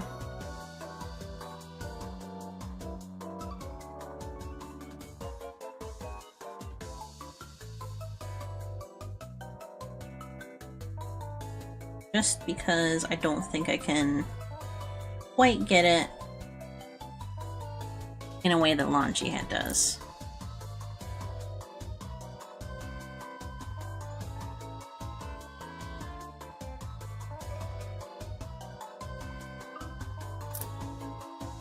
Do we have any noses? Does Lungy have noses in their style? They have kind of noses. They have that thing where it's like this, where it's like a lighting effect almost.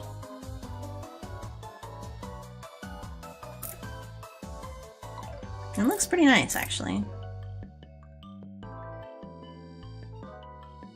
What about mouth? Kind of tiny style mouth.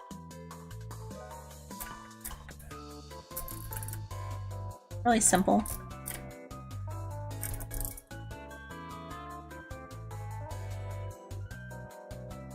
I'm erasing the eyes again.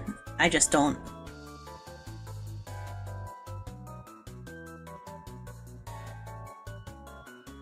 There's something not quite clicking.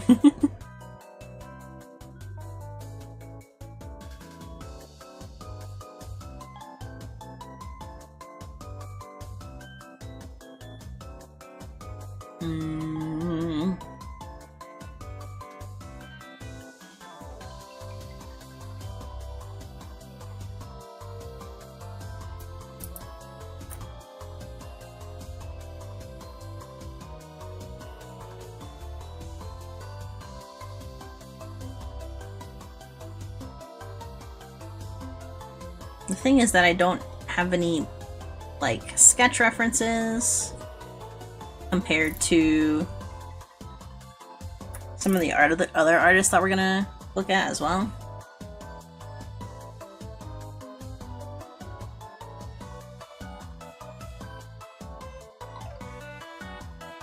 So I can't see how they got to the shapes that they did. So it's a kind of guesswork, but that comes with the studying part. Eyelids? Do they have eyelids? I'm going to say yes. It's more like this style. So we'll do that.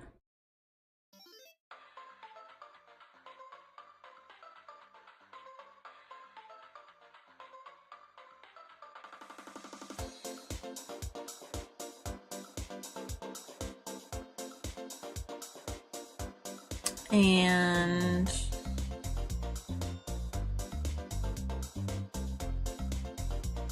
the way they do their shadows is kind of boxy. Not like square, but it's sharp edged.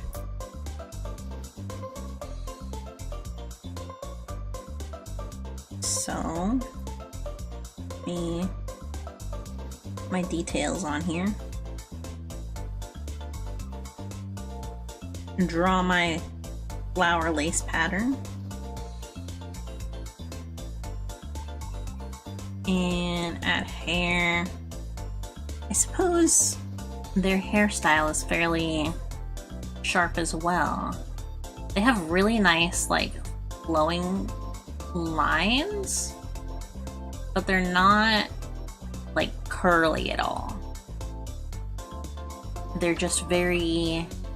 they're almost liquid-like. Sharp liquid.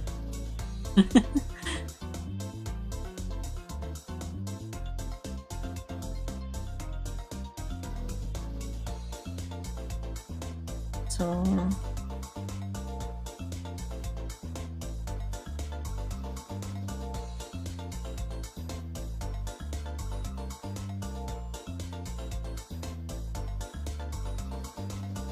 sharp liquid, sharp liquid. There we go.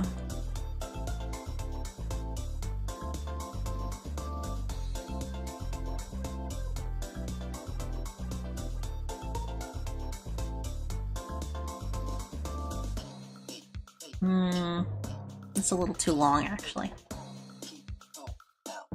Sharp liquid. You ever had sharp liquid before? I think that means that it has metal in it. Or it is metal. Oh my gosh, molten?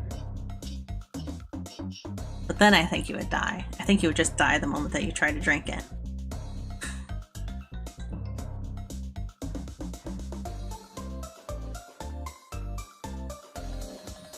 It's hard to do it without like the color. Trying to get the sketch down before I attempt adding color or something to it.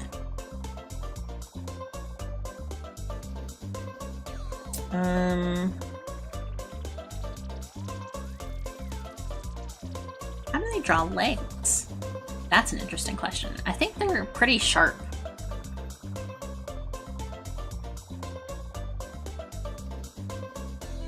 Yeah, they're pretty clean cut. There's not a whole lot of variation aside from in the shading on the clothing. Let's try...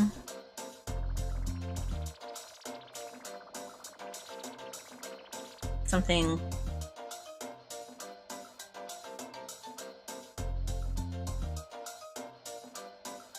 clean.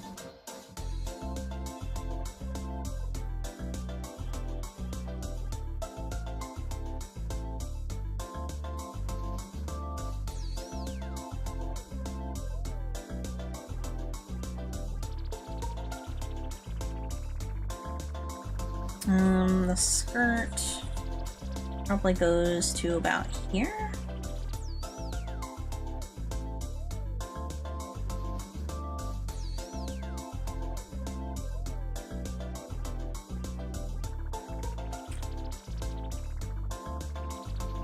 Like I said, their curves are very...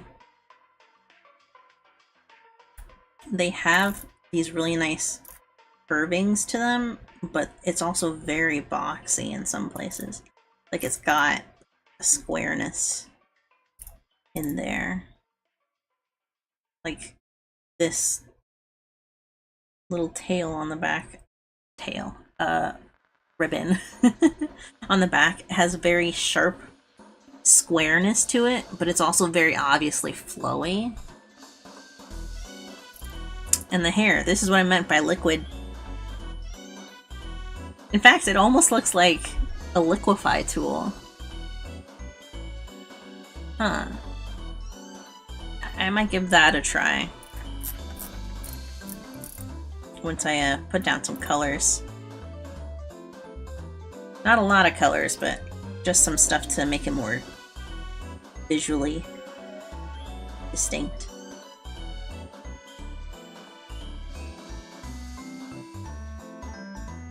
What kind of feet we got?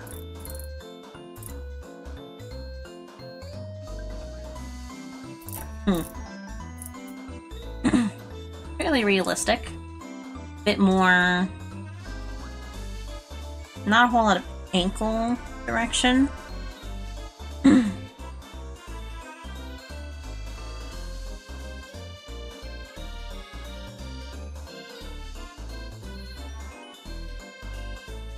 And fairly rounded edges.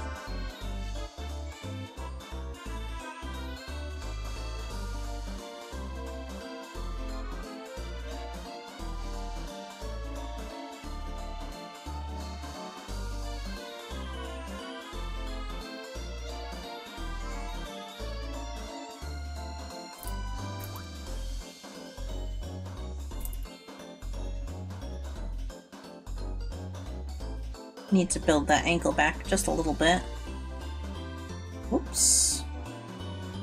Otherwise, she's standing on practically nothing.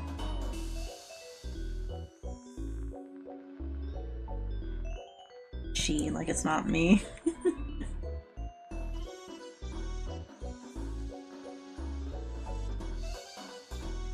Make this foot a little bit smaller. And Lanji doesn't really have like this kind of angling. A lot of their poses are pretty decently either straight on or they have a very particular bend to them in the camera angle, but not in the way that, like, I'm doing it here. So this is still kind of me in a way.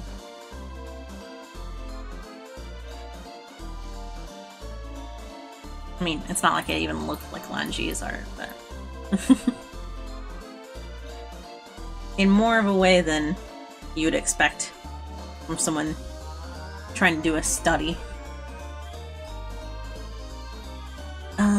These need to be flowers.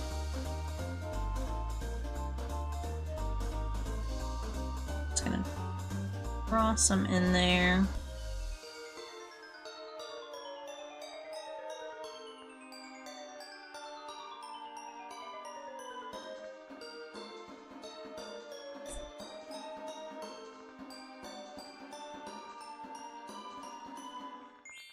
Yep, some of the squareness, luckily.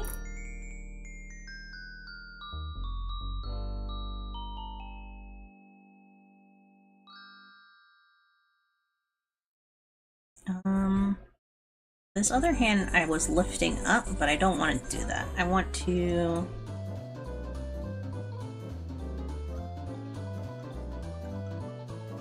This angle isn't correct anymore.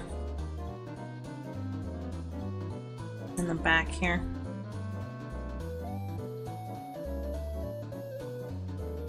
To be like that. Go out like this. And I'll put the hand about here.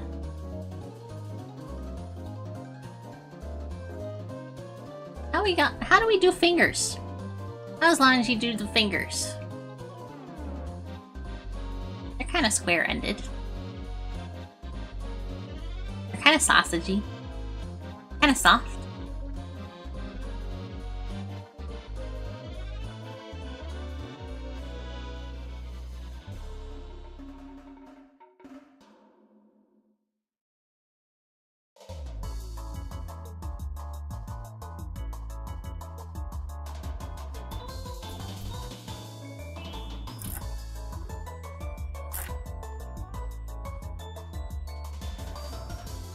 I actually kind of like that.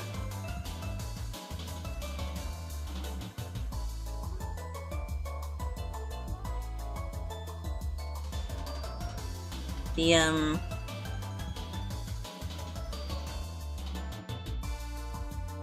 shoulder shape, body shape, right here, around the waist down to the skirt. I actually really like that.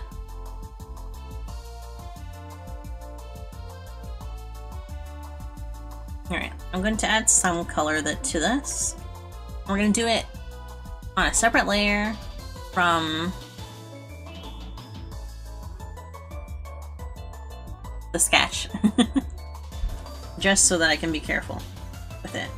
I need a softer brush than that. Let's do the Kikurami. I think that has a nice texture to it. And I will get my color palette for this design.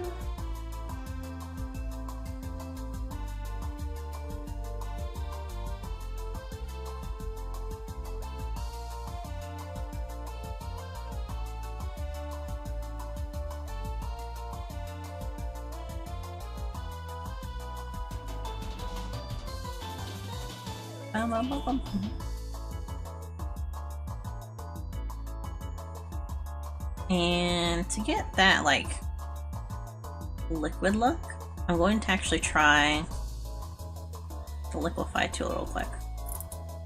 See if that will do anything. Where is it? That's not it, that's it.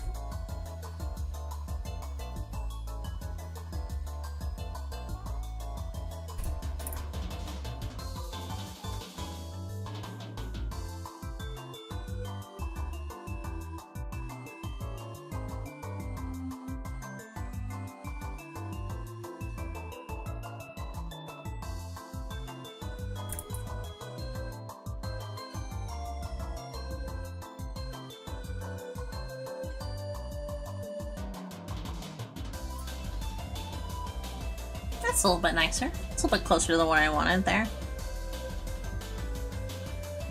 Get the Kikurami brush again.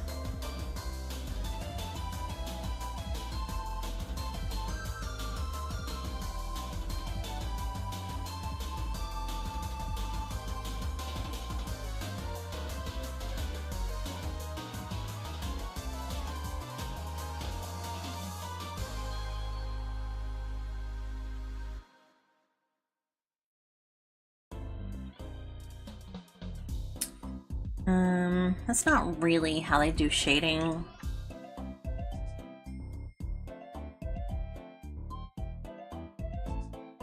I think the Kikurami brush actually might be too textured for this. Let me see.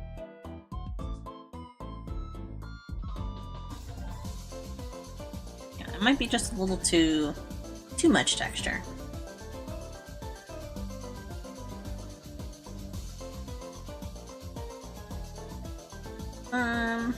I don't think I have something better. Maybe the Suit Cream?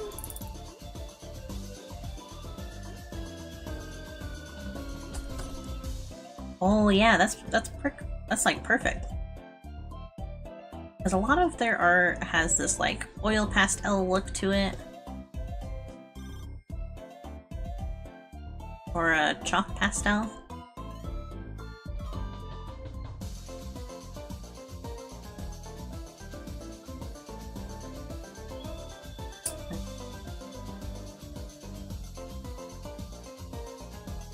I will actually do it underneath the sketch.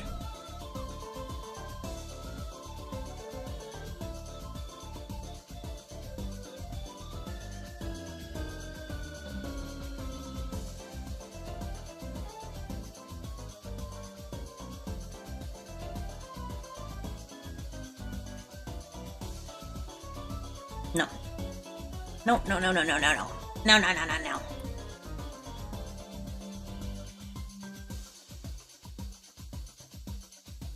Let me lay down all the colors first.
not bad.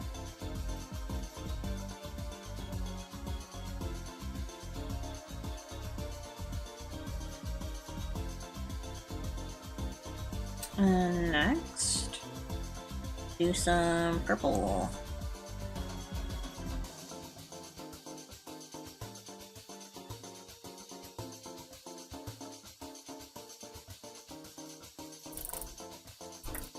I don't know if I want this to be purple, actually.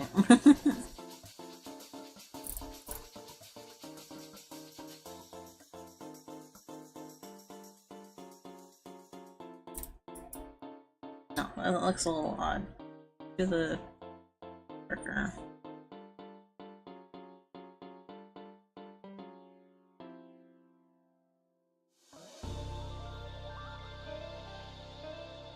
The darker purple.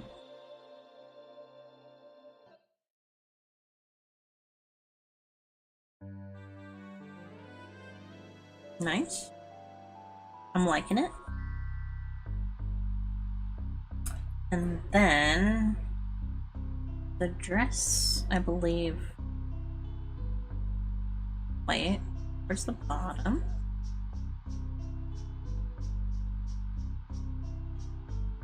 Oh, I didn't color my hands. That.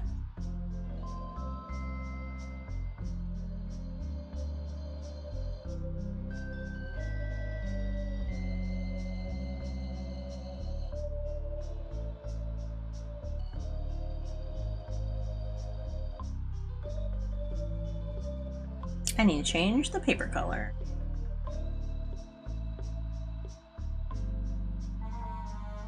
There we go. Whoops.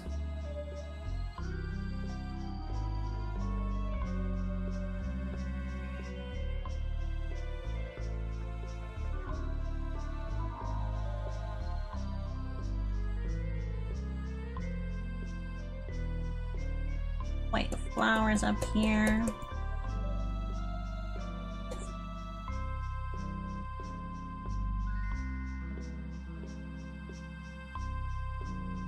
I kind of wanted this to be purple, or like have some kind of color in it, but I'm not really liking it in the purple. Might just have to make it black.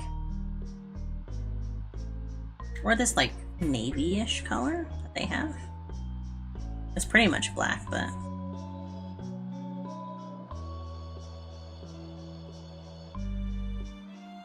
got a nice purple toning, or blue toning to it.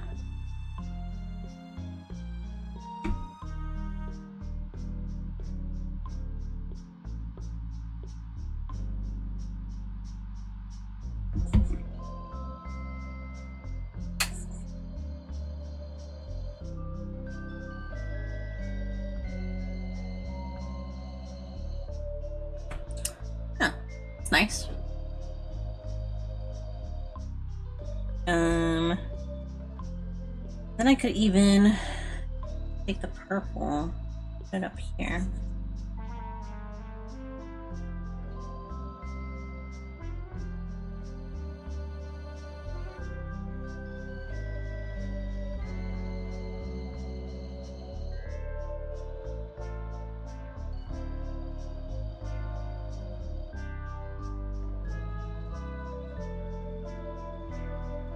Where's the sketch? There it is. Pull that out of there.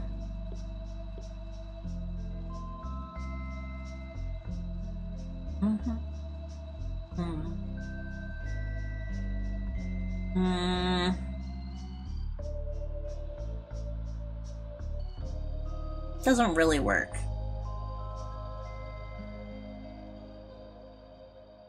In the way that I want. Let's try it with just black and white. Not pure black, but like off black. Let's use this navy color actually. So brush actually might be too big.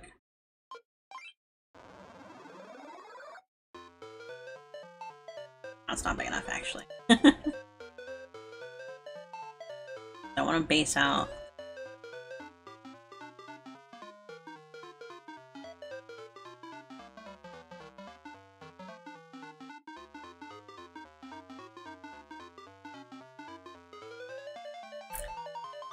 the main portion of my figure.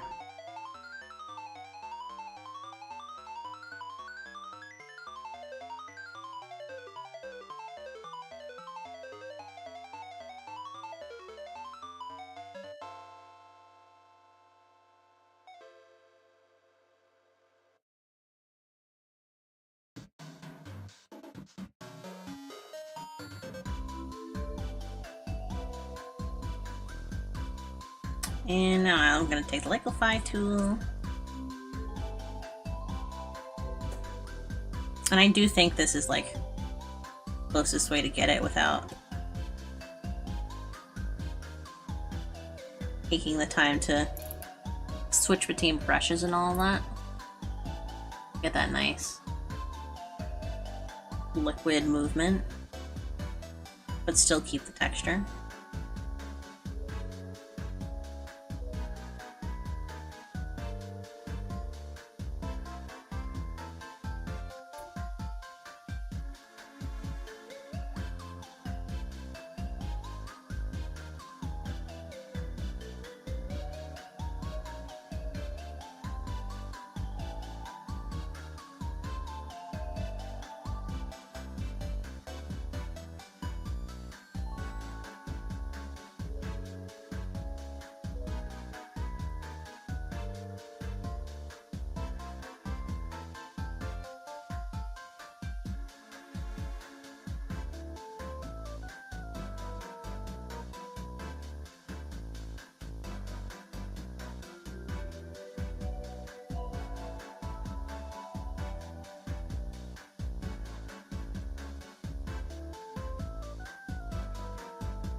I'm trying to do this in monochrome.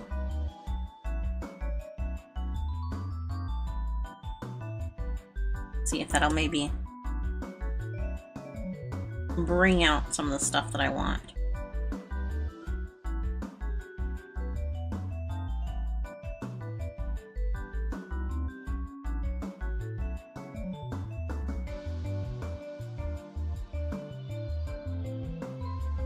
And get closer to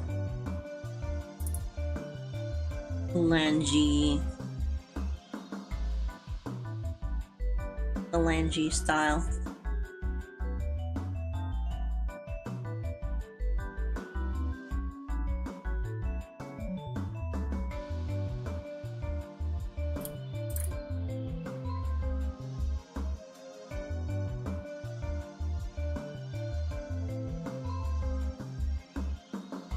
I don't really think that it will.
What about boobs?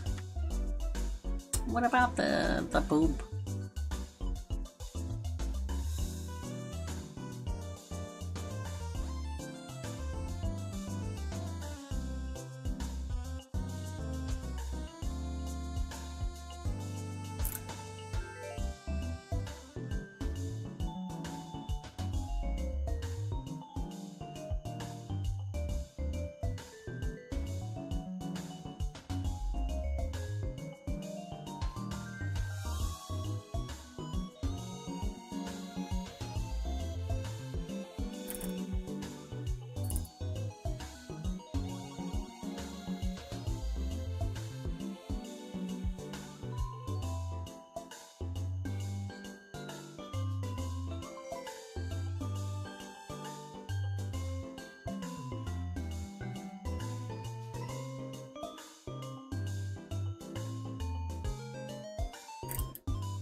I haven't like properly set out the midtones, so everything's a little odd.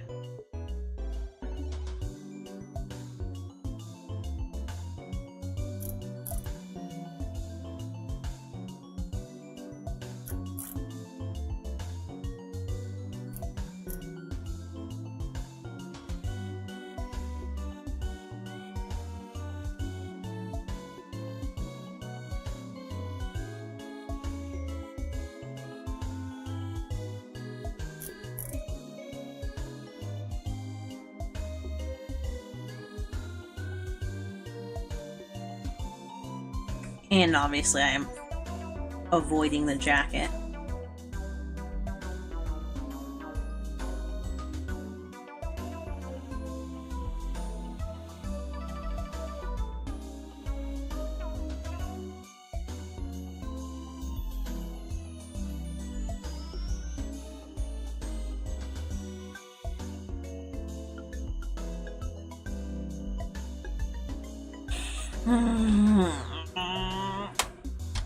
There's something in the color study that I have to do separately. There's something about it that just... I need to study colors on my own to get this correct. I think it does well for a compositional study. But it's not really...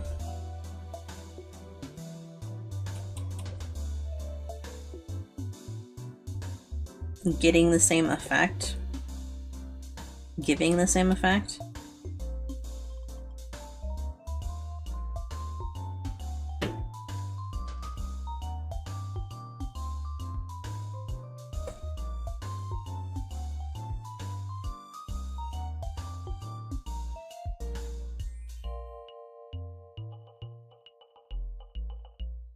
That I could.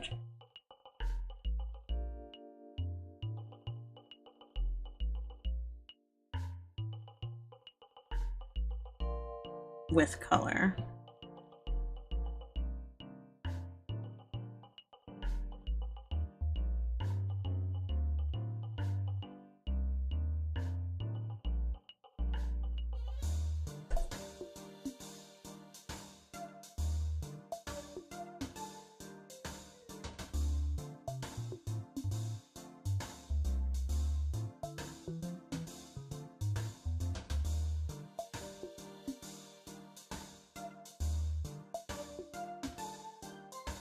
The problem up here, actually, is that that's not how my design looks.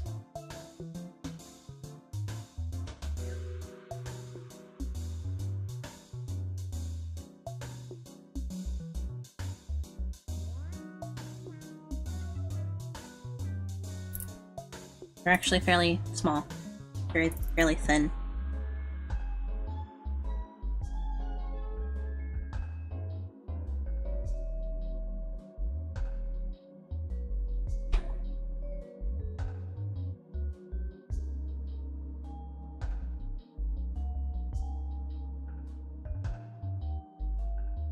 I think there's a very nice texture look in a lot of the Arknights artists' work that they accomplish with their colors. So I can't really get that unless I do the colors. And even then, it takes a lot of figuring out of what I want the texture to be in the first place. So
let's see.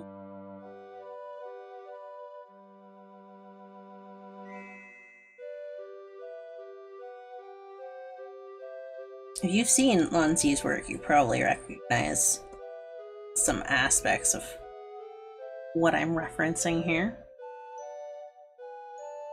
Which one I'm looking at.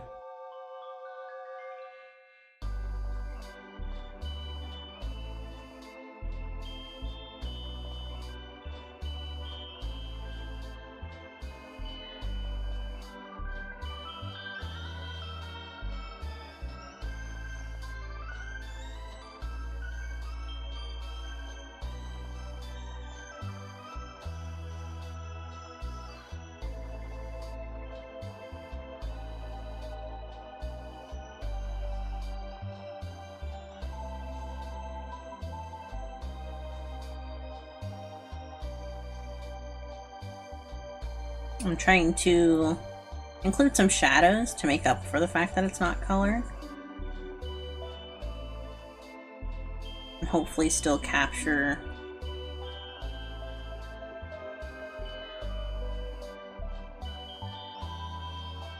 some aspects of it.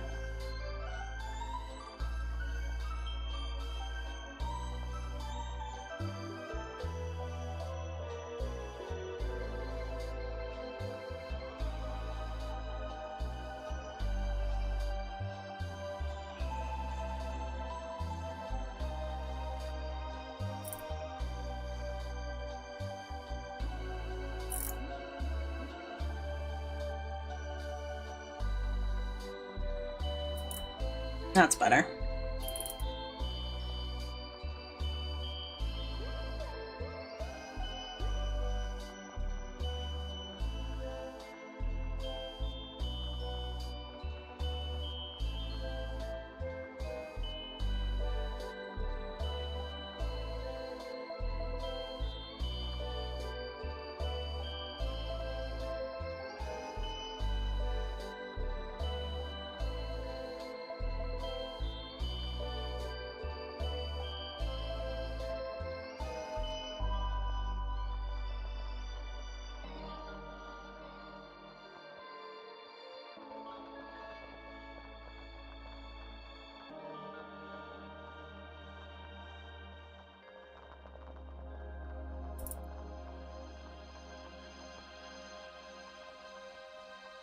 Kind of doing something actually that I was checking out Hiromiya's work yesterday in that gadgetry art book, where you could see a lot of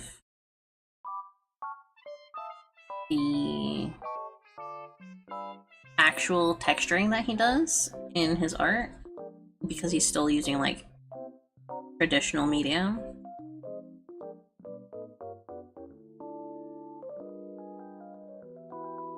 and how well he captured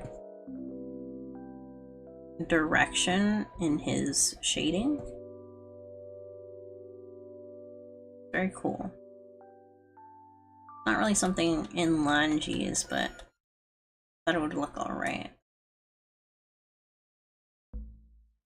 It's kinda... but not really. Kinda makes it too busy.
I think Langeese is definitely an artist that I'm going to continue to study, because I really would like to know or try out the way that they apply texture in their art through their brushes and color.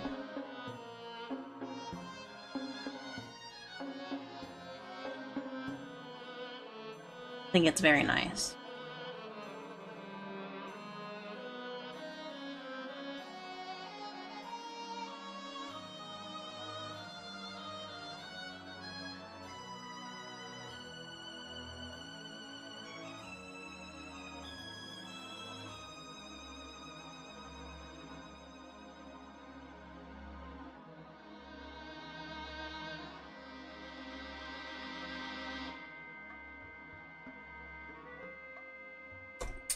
Then do some thick lines around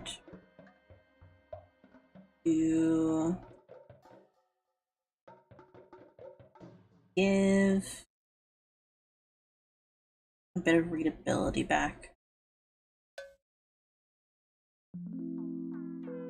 to the sketch.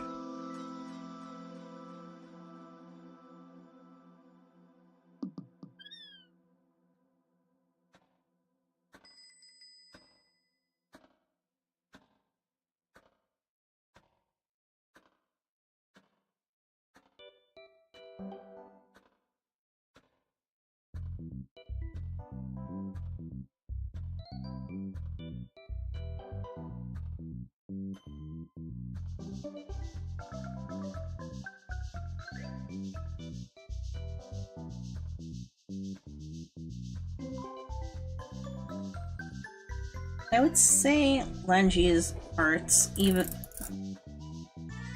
Langeese lines, not arts, are they're fairly heavy on lines in some places.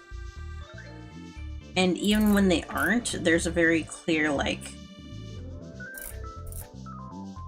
change in line, you know?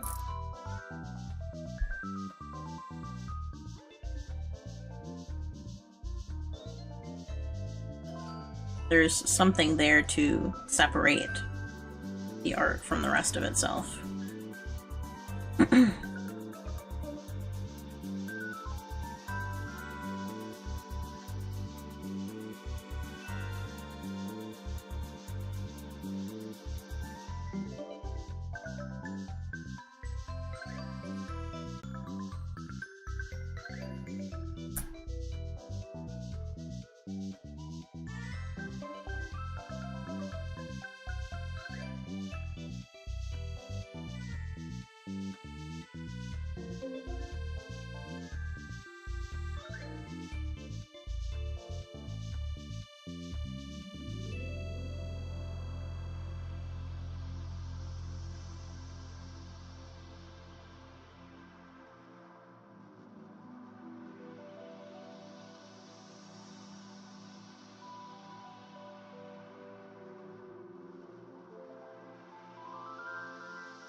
Alright.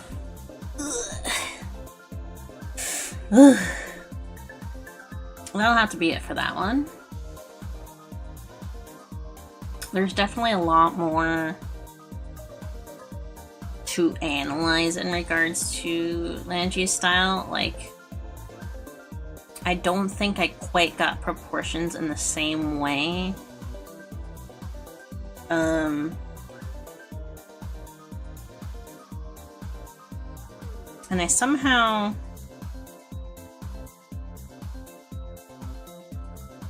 I think... sort of...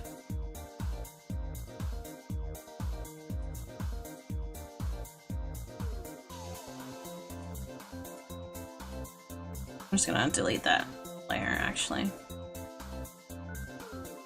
There was too much happening in the back.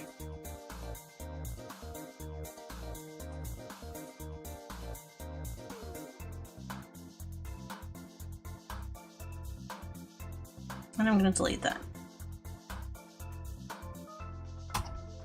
I think that'll have to be good enough for that one. Oops.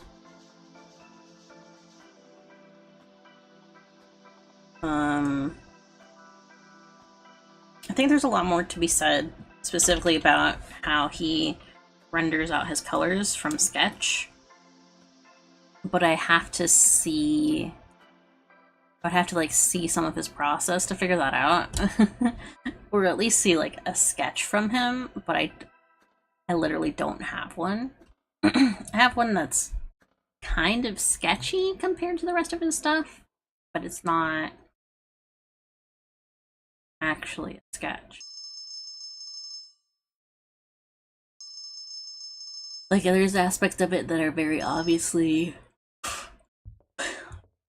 rendered or considered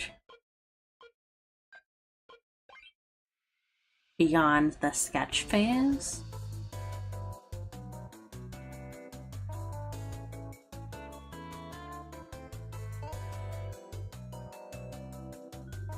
I'll have to try it out another time.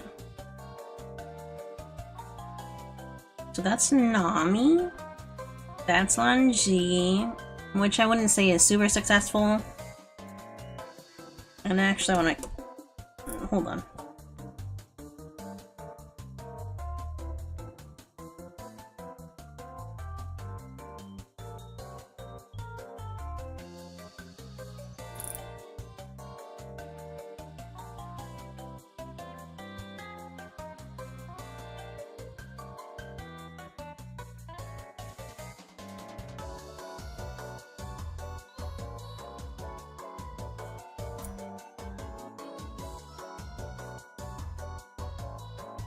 I wanted to clean that up a little bit. It was a little too nasty.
I think that works.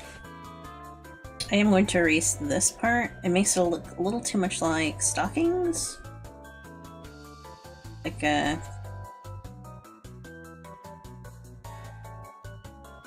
like the line part is where the stockings are, so.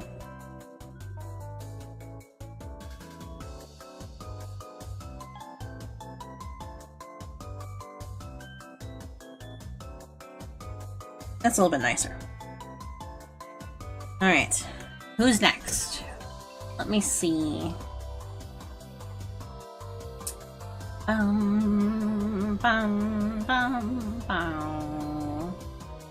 Let's do... Whoops. We did Lungi.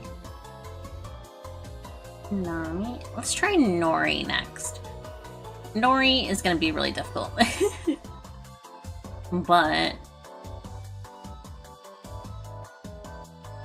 I think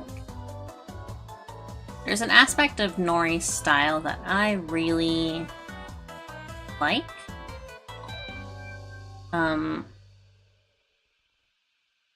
And think will be interesting to do. What should I use though? What can I pull up on screen for y'all? And Nori is the artist for the Knights, the whole Knight team.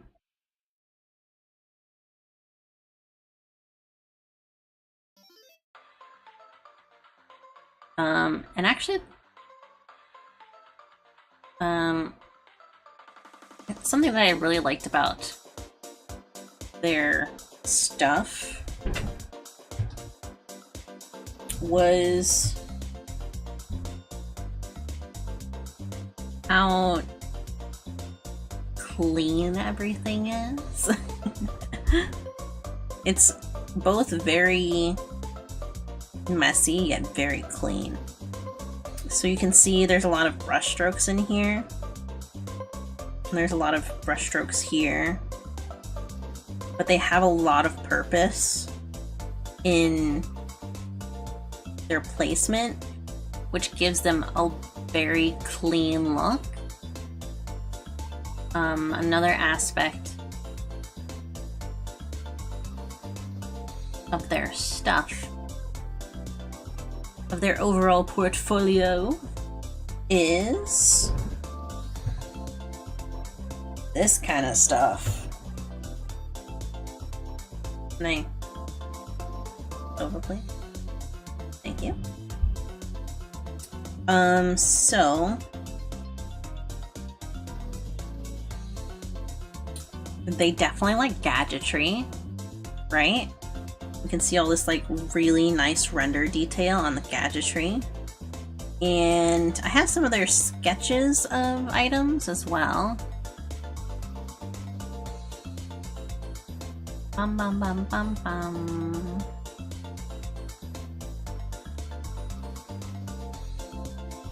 And they're very obvious, like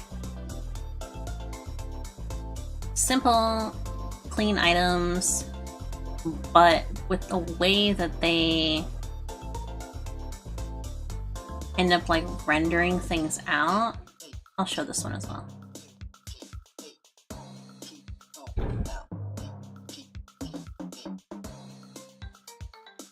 These are also all over on their Twitter.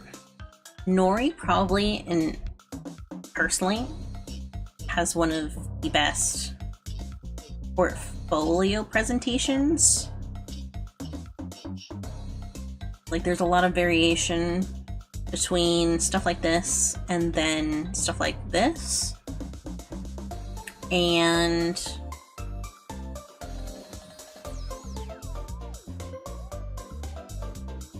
it's very, when all put together, beautiful. Like there's a cohesiveness even in the fact that these are two very different subjects and rendering styles. They also have a lot of like really fine artsy kind of style drawings. Like I didn't choose any of them because some of them are kind of, he draws a lot of cartoon dicks. But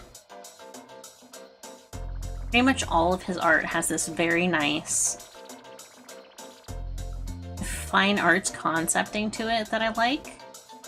One of his drawings I look at and I see another really nice artist who had a very similar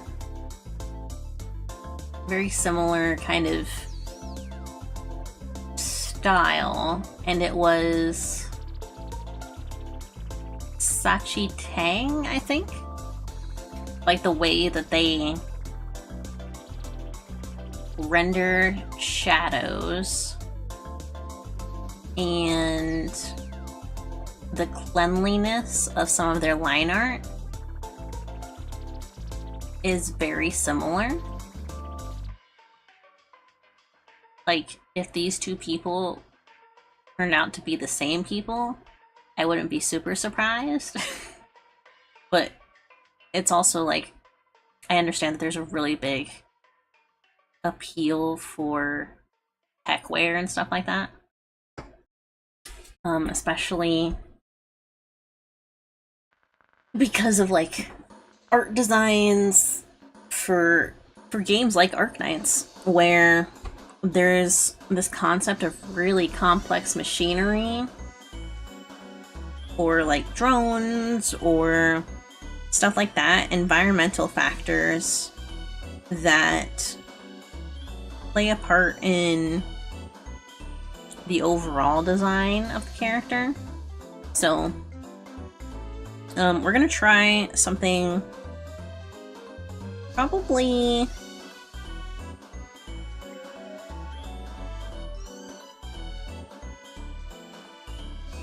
somewhere between these two. I really want to do the clean line art style here. But I also want some of the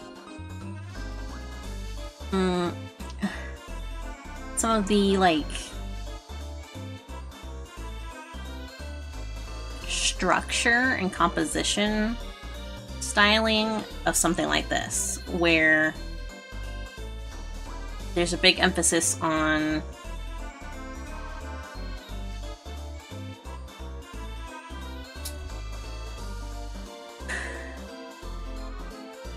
the like expression of the work. It's so hard to explain. It's been a really long time since I've done or tried to think in art language to this extent. So clean concept. Everything feels very clean and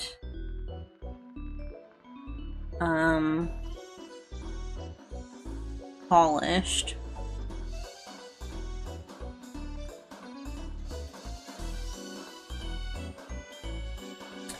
Expression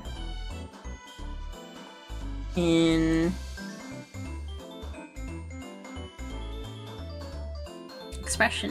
like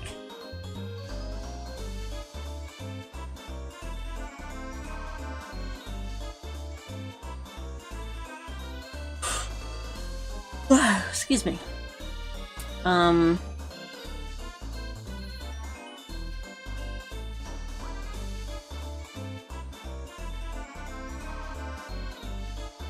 Composition. I think there's a very purposeful way that they compose pictures. Like this one is very, they got the reaching aspect. There's this bright light shining through. There's very like purposeful star here. And there's a very obvious like fading between where an object on Mulligan would be versus the background. Like all of this is in white, but there's more to the character down here. And I think that sort of like expression of design and concept is very nice. That's what I mean in expression and composition.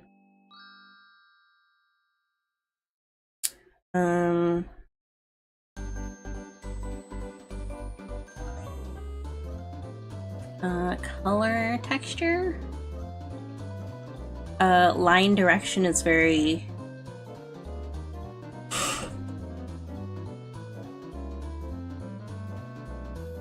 important.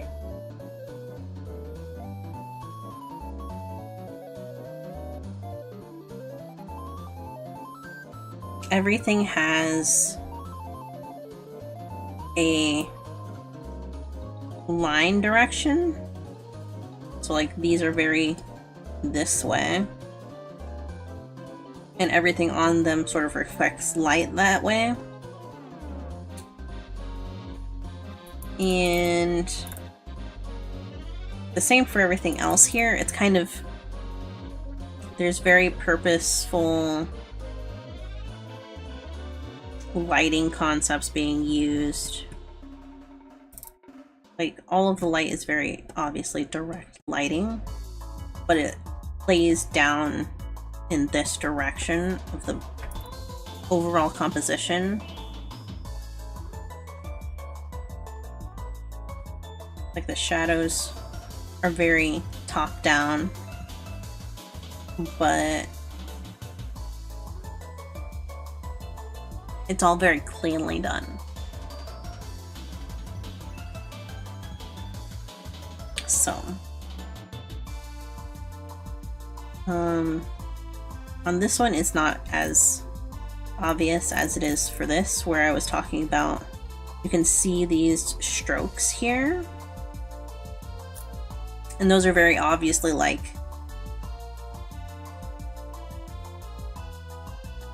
let me grab a brush, shows what I mean.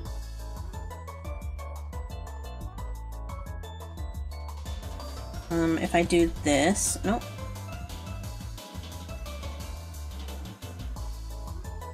If I do this,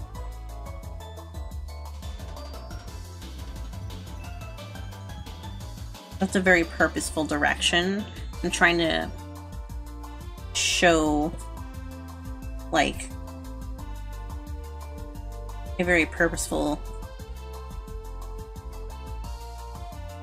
amount of shading, overlapping, and also form.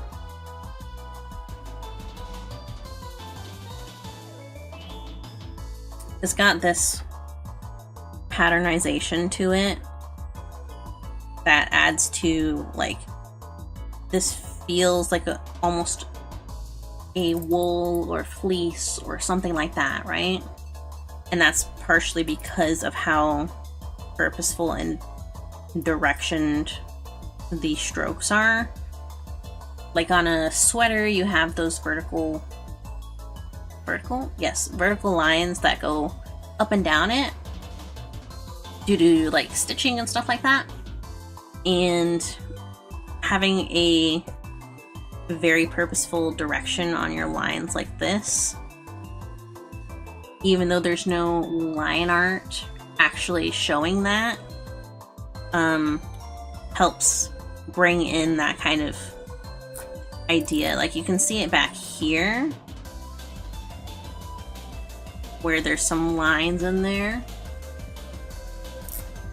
and that helps create that illusion of that without having to actually go in and make every single line art of a sweater like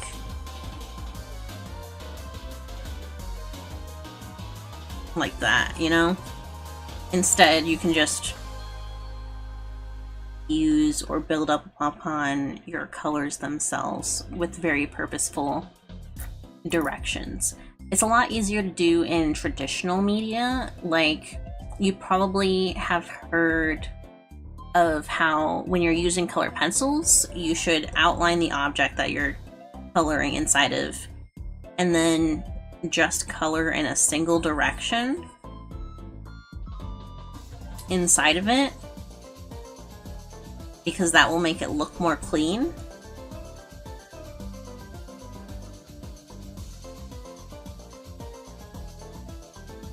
And that's part of where that sort of concept comes from. By having all of your lines go in the same direction, you are allowing yourself the possibility of texture and shading that is not naturally there. You can show volume and all of that. Like I did that, but if I took a similar shape and did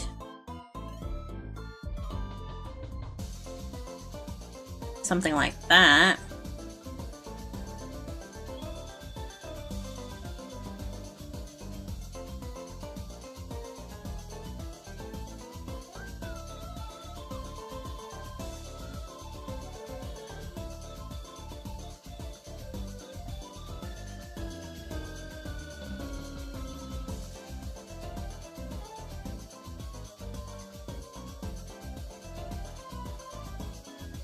you obviously get a very different feeling from that, right? There's like almost a bulging here, or even on this side. Like if I made this side darker,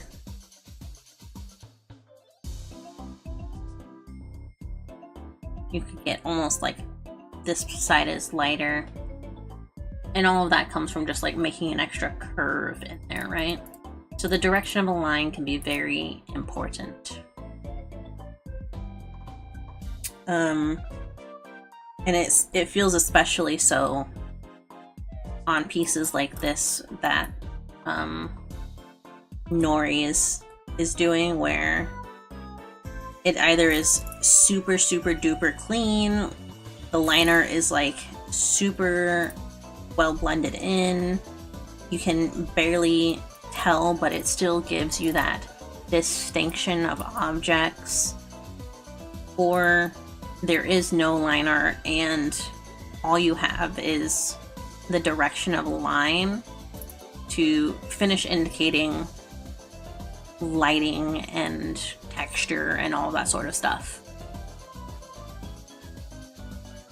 So that's where line direction becomes important for looking at Nori's art especially. Like I have some other examples here where I can literally see that the way they shaded certain things, they overlaid a very similar line direction to another part of their art in the same picture, so that it continues that sort of imposing shadow.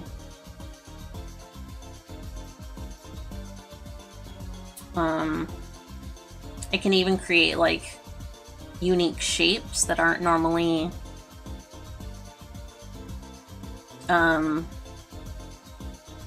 easy to understand. Like you can get, just from line direction, you can create something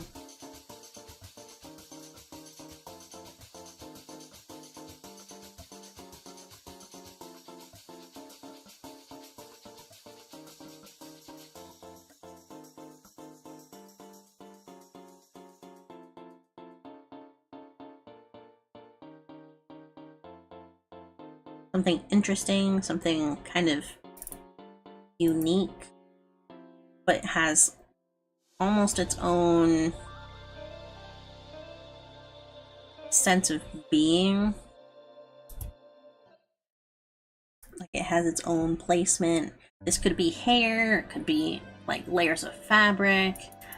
It feels more like hair because of how closely I drew some of these lines and the flowing direction of them.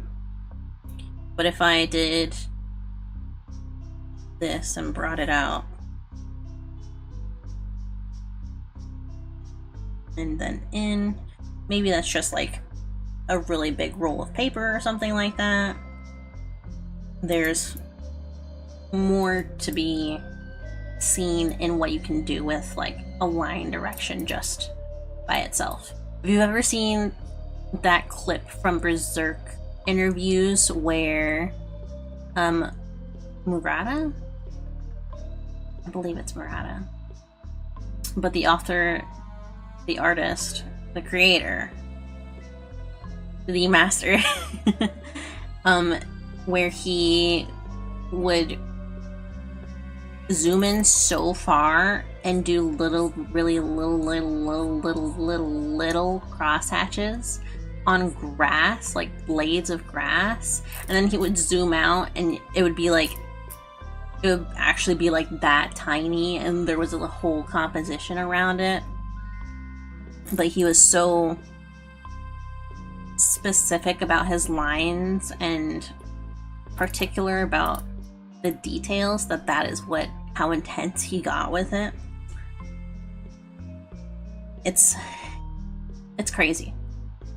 There's a lot to be done with just lines by themselves, and I think Nori's got a very good understanding of that fact. They use it in their colors, they use it in their rendering, even on the really clean stuff like this gadgetry. There's still this sense of clean lines. You can see the lines of the highlights in all of the pieces. It's very cool. So, what am I going to draw is the question, knowing all of that. Honestly, I don't know. I want something in the middle of the two, as I mentioned.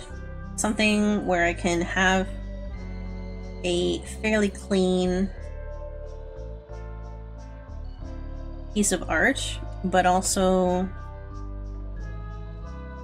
it has that sense of purposeful direction in its simplicity.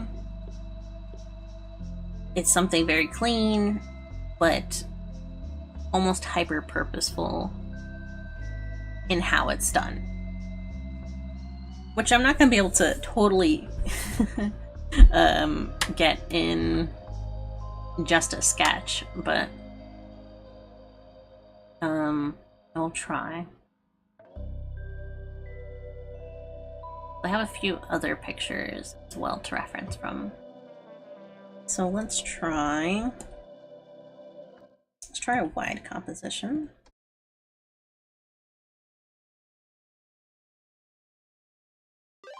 And this will be the last one for today. I was going to do another, but I want to go back and figure out a bit more on my own time. But this was a nice test of something new. This is Nori ZC Study.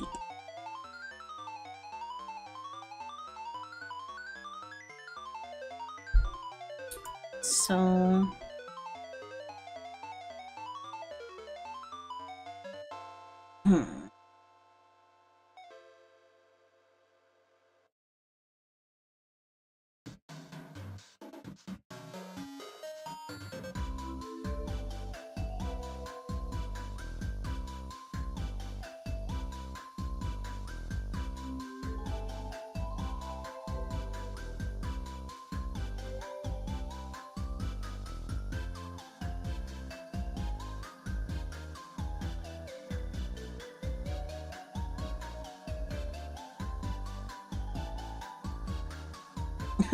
I keep trying to draw myself with a staff even though I don't have a staff. It's very funny.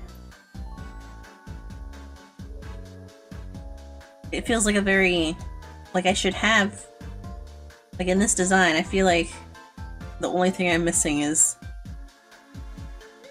a magical staff.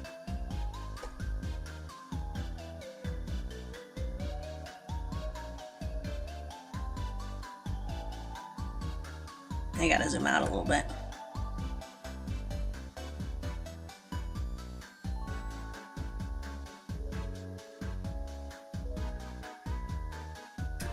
And I need a different picture. That one.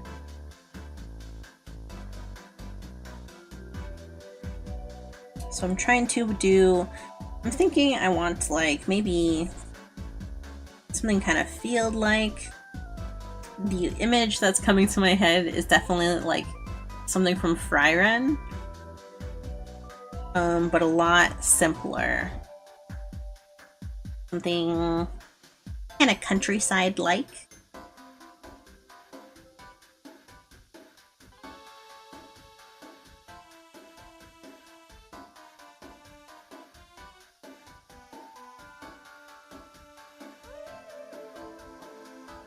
I want to keep line art minimal.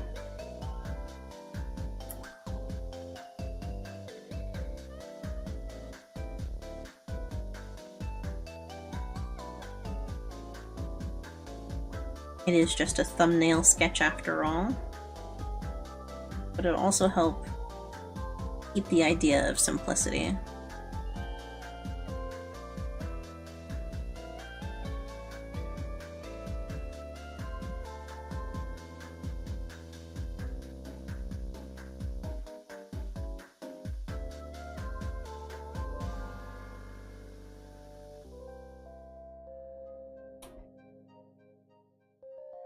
No? And a little bit.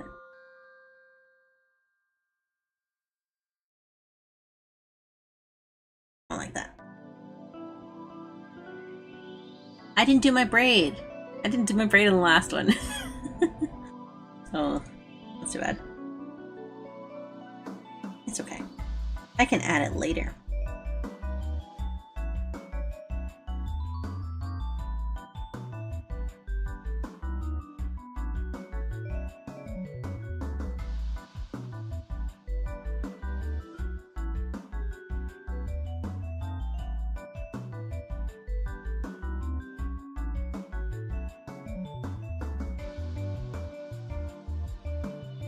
I don't want it to go outside of the hood. My hair, I mean. So, try to keep that minimal. How do they do eyes? Let's see. There is a fairly simple shape to them. It seems like the most detail comes out in their rendering, so... Oh, do we have noses? Let's see.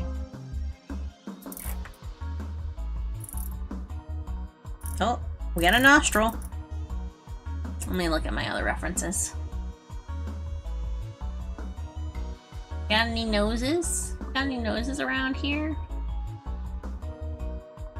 It looks like we have tiny noses. Either dots or shading. So we'll do shading.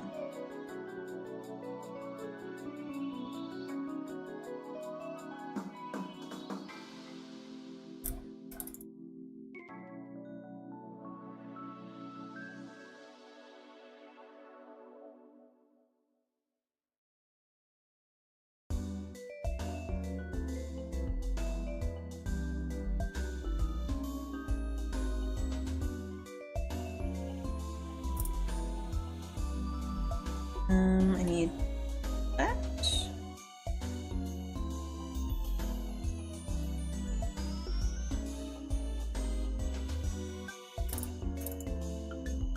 And how much curvature we got in them legs? A decent amount. Really realistic leg proportioning.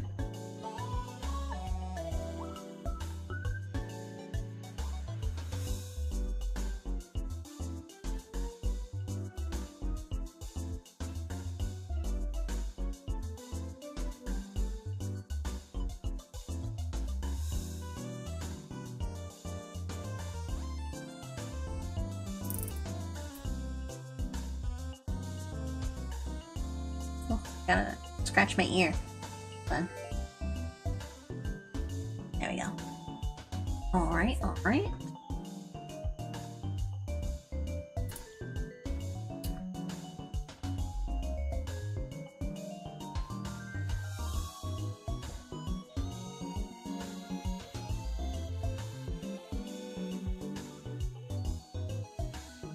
Need a little leg band. And some of that.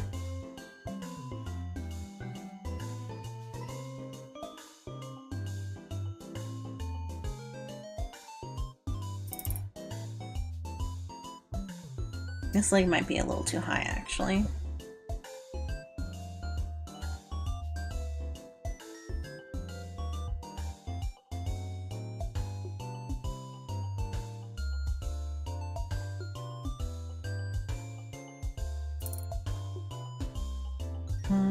And then... not a whole lot of landscaping. How do I...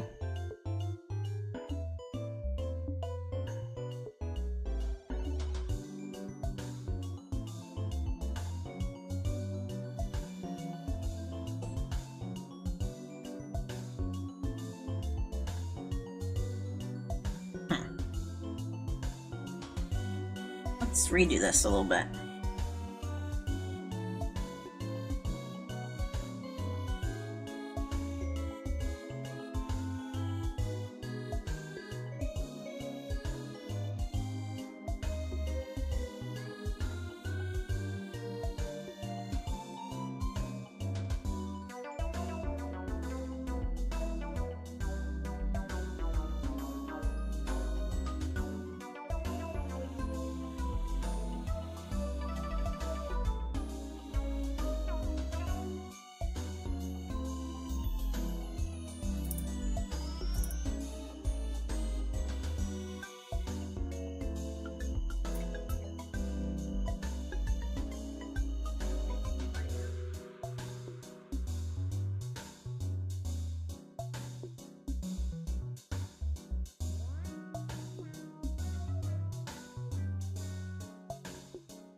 Still not quite correct.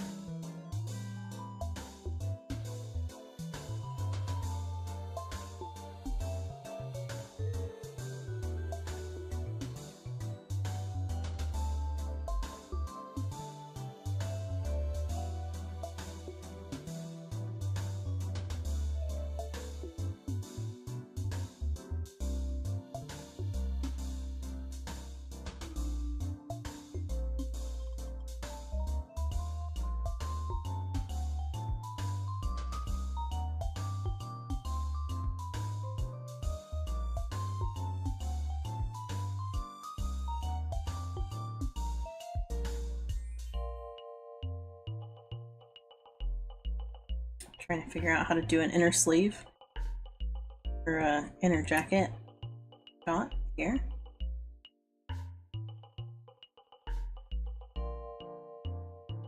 That's not the arm. Totally ignoring where the arm actually is. Not on purpose. Totally on accident.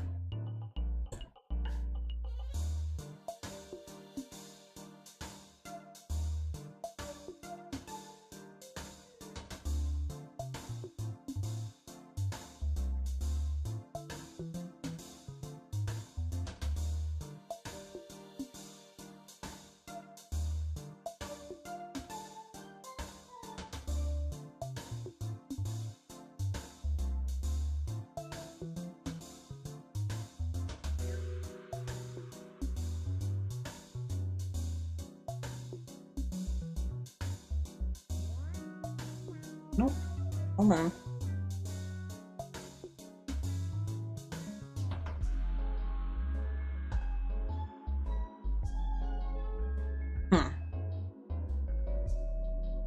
It doesn't work.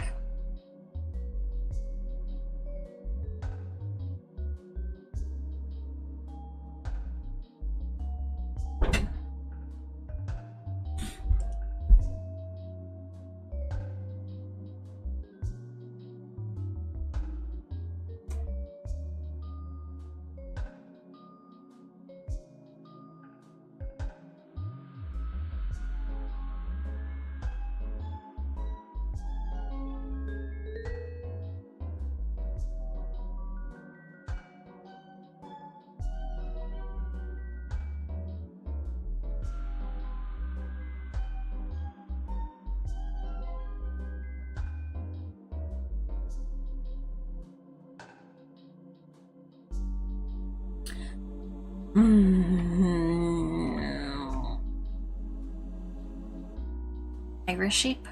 Should keep my iris shape, correct?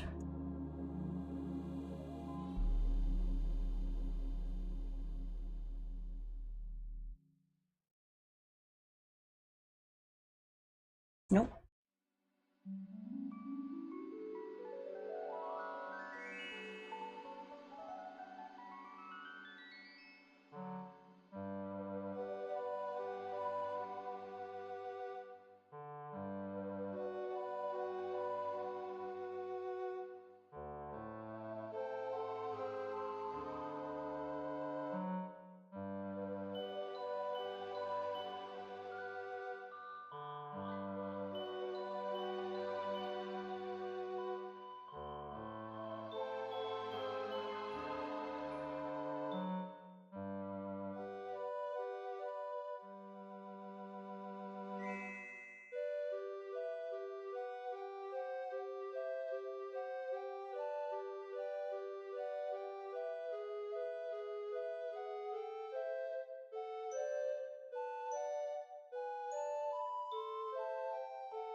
I understand why people draw noses like this now.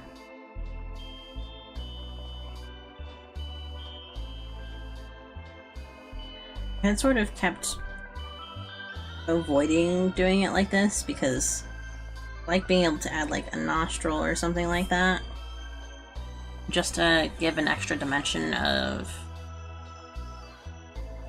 or angle or something like that to the face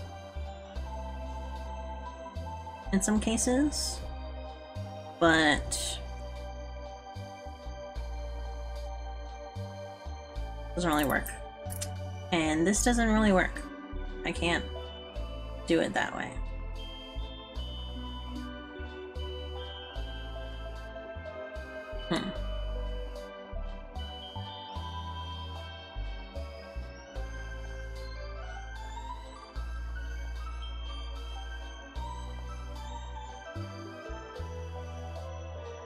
Can I get the Kikarami?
I'm having problems.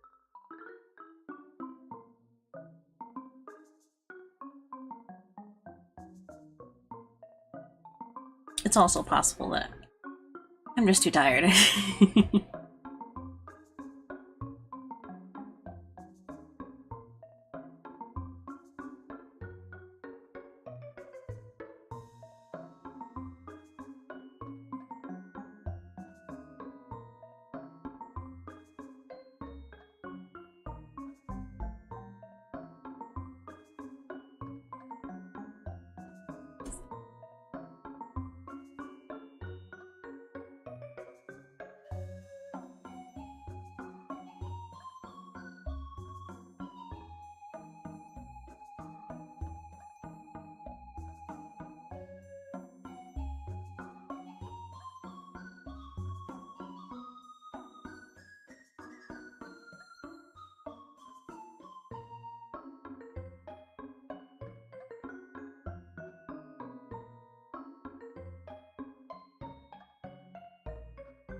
Nope, no plushy plushies.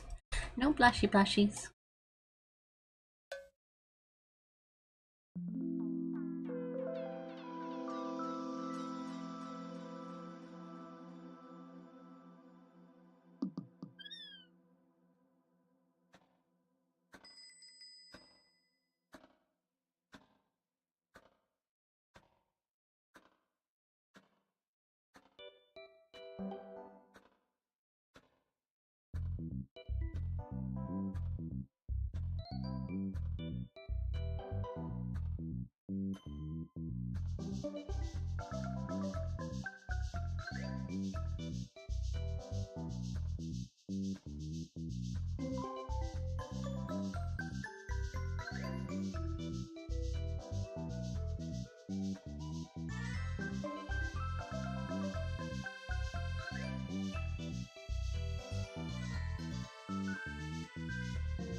I'm trying to invest in it in order to get it correct the way that I want it to.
Trying to keep that very purposeful line flow going.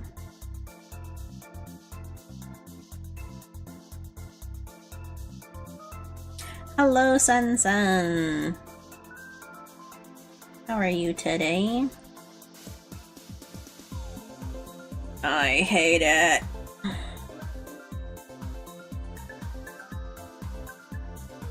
It's not working. I mean, I knew Nori was going to be a very hard one to emulate, but in any sense.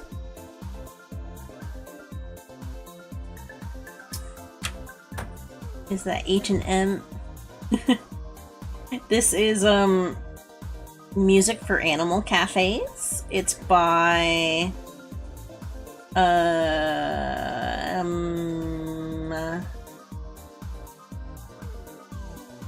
Nobunoko. They have a very nice little album that they put out, so I did that. For some reason it's not showing on the villager chat. Hold on. I'm gonna refresh. There we go. I hope I didn't disconnect or something earlier. And it just hasn't been showing my chats. I'm dual streaming today. So all of that's going on. But overall, I'm doing alright. I don't like this drawing that I'm doing right now. I'm deleting it. Trying to get something in Nori Z's style. We've already done a couple of other ones. Is that my character design on the right? It is. This is based on a previous model that I have. Oops, this one. And it's essentially a redesign and a plan for 2.0 next year. It's a very early plan. It's like not at all detailed yet. And I've been using it today to test out some stuff and studying some Arknights artists. So this was the last one.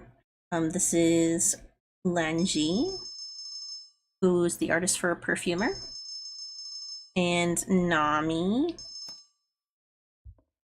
who is the artist for Mizuki and Golden Glow. And I'm just doing a sketch to like see if I can capture the same energy at least. Lanji's was okay until I started adding the shading, I think. But Nori is like crazy. But I essentially figured that this design would be nice. Like, the design I already had was okay. But in order to make it work with more of the Arknights style, I decided to redesign it a little bit, make sure that it really could work in different ways if I needed to. So it's got the skirt aspect. Oops. It's got the skirt aspect, dress, partially bodysuit, partially dress. It's got my glasses. It's got this pendulum piece in the back that goes around me. The big old jacket. Arknights fever, let's go. Sort of. Sort of. I wanted to... I'm wanting some art style changes to happen in my own art style. And I really, really, really do like all of the Arknights artists' stuff. I couldn't find all of them. Some of them were very hard to get stuff from because basically the majority of them are based out of China. And seeing stuff that isn't Arknights from them is very, very hard to find. A lot of them are Billy, yeah. Nori actually had probably one of the most detailed Twitters, aside from Nami, who is based out of Australia. And his stuff was like a very cool mixture of stuff like this, where it's like the hyper detailed gadgetry sort of stuff, and the character stuff from Arknights. Like, he has official art that he did for promotional images and stuff like that.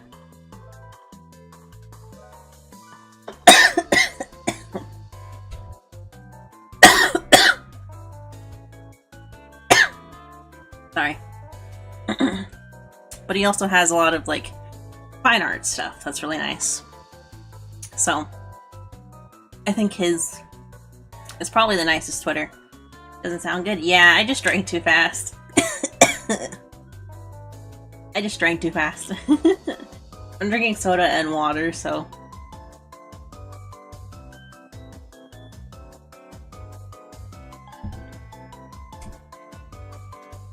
I meant to mute, but I pressed the wrong button.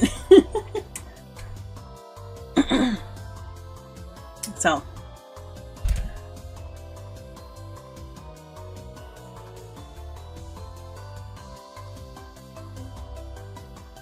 There we go. But I think Nori's style is a little too specific for me to emulate without getting into colors in any way, or working on a working on something other than like a small space on the same page. This last couple drawings I've tried to do for him as a study here, I haven't really liked them. Like that one I just deleted. I didn't really care for it. So he might not be as easy for me to study without going into colors, which I don't want to do today, because colors take so long. And that would require me to learn quite a few brushes on Clip Studio that I don't understand just yet. The other artist, actually, since I was saying that this was gonna be the last artist, but since I can't really make a proper sketch, I'm going to try one more study of Ray NL, who also had a pretty decent Twitter sphere, because they also did the art for HoloLive Error, the official art, like, menu picture and all of that. And they're also the artist for, I believe, Click. And I think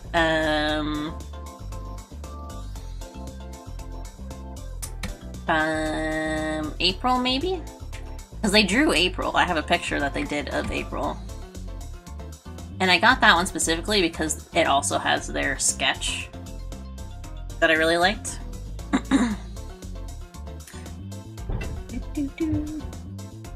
Oh, it's gigantic!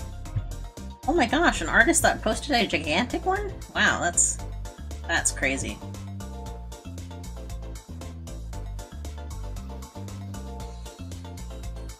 And then again, it is the sketch, so...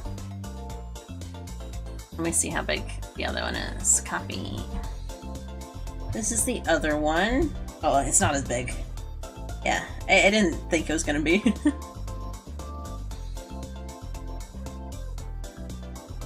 And I watched the process video, actually, for this one, so I have an idea of how they got from here to here. I need to make this a little smaller again.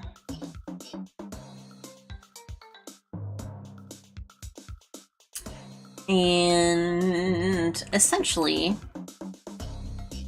I've just been, like, analyzing aspects of their style, writing it out, and then giving it a go. This is another artist that I think has a lot of texture in their brushes when they're rendering things out. But in their concept stuff, they actually go more silhouette based, so we're gonna try something like that. I'm going to try turning my design into similar silhouette design. And for this one, I am going to use color.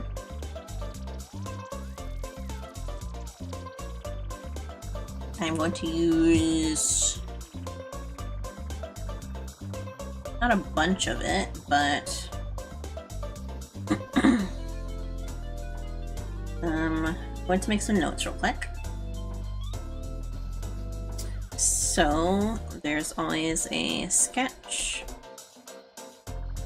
over the colors.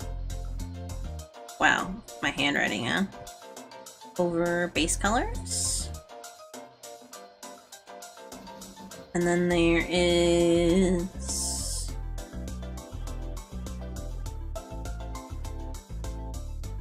I can't think of the word.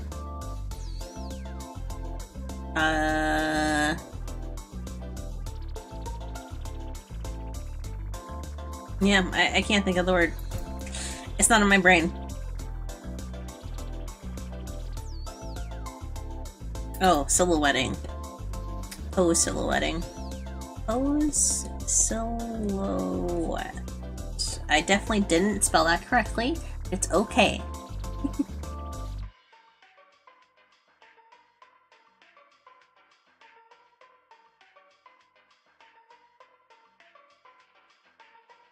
I didn't spell that any better.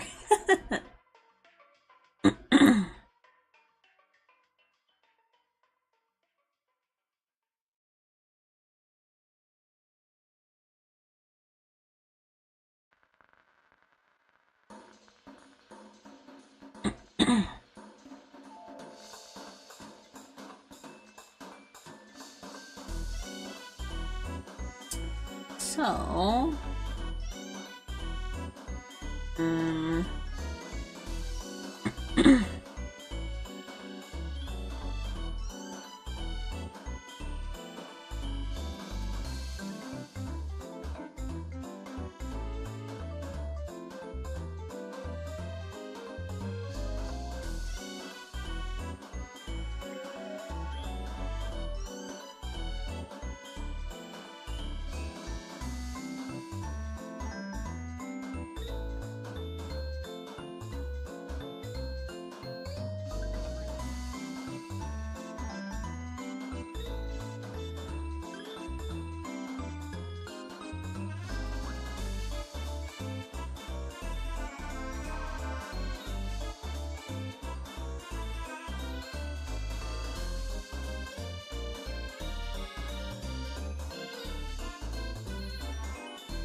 let's make the dress blue instead of the jacket.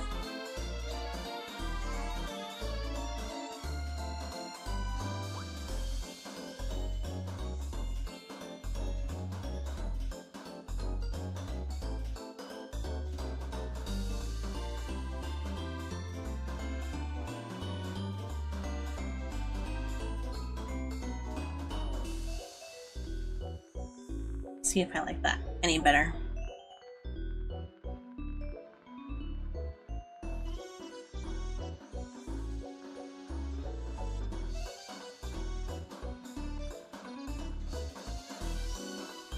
Then we can make the jacket white.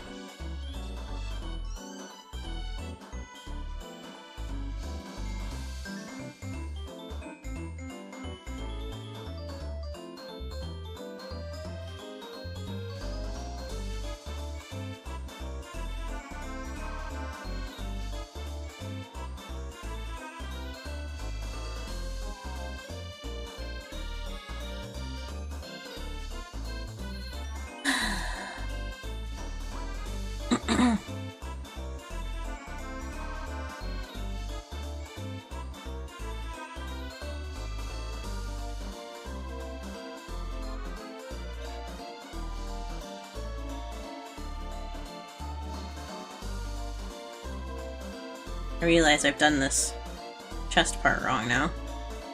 I'll fix it in a minute.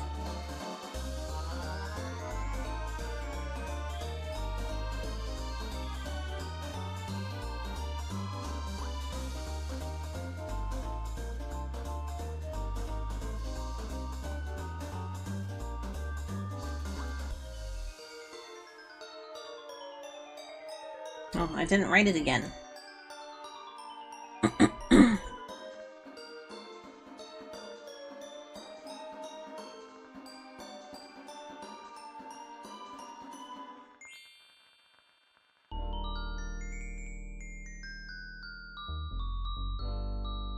And I need this color. No, that seems like translucency. I don't want that. I would rather it be just black. Sheer black.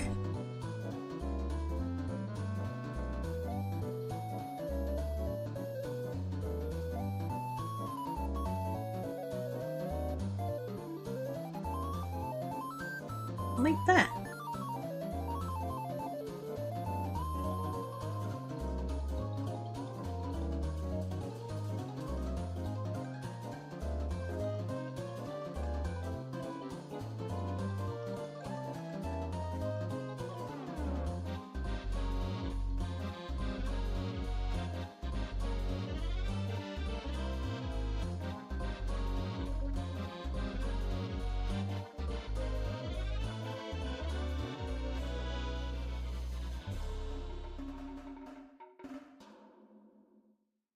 The problem here now is that I didn't sketch out the body beforehand.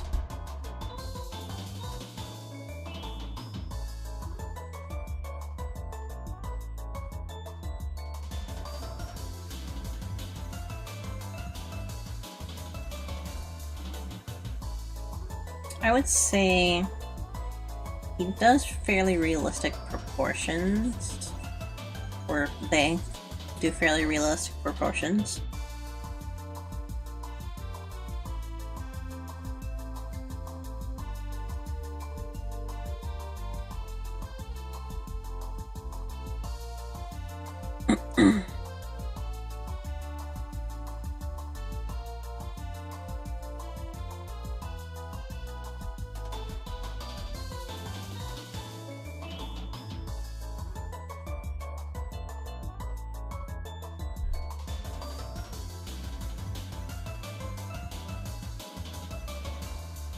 Okay, now I'm going to sketch just over top of that.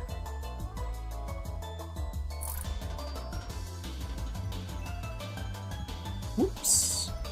There we go.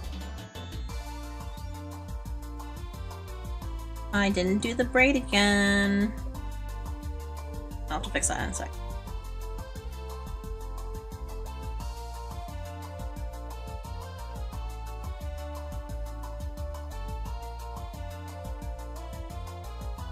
I'm doing this technically in the reverse order I should have.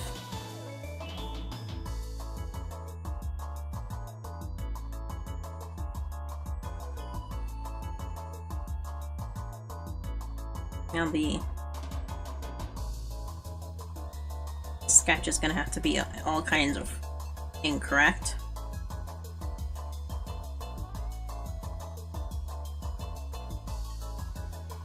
Oh, do we have noses?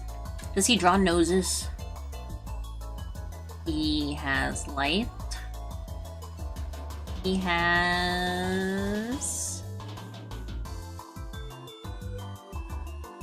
Oh. He's got fairly simple style noses. He's got one of these numbers.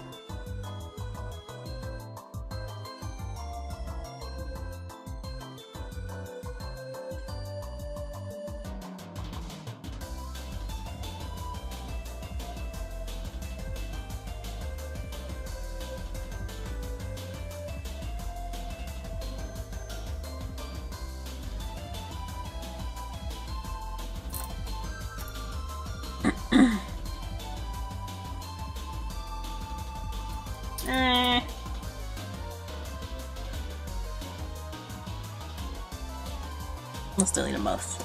Get them both out of here. How do I do this?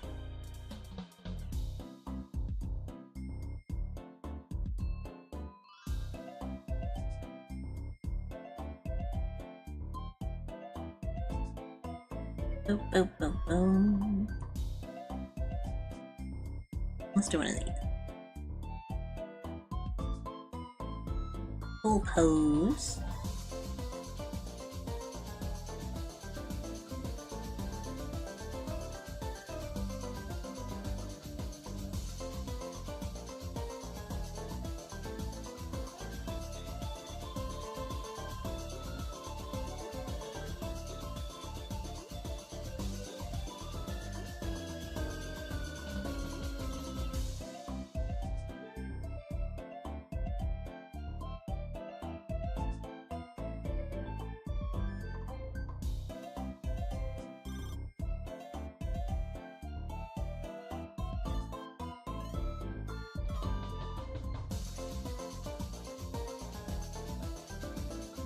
Hello.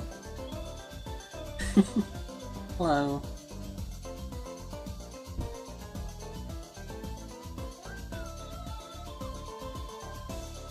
I was drinking some water. I wasn't making a face.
Alright.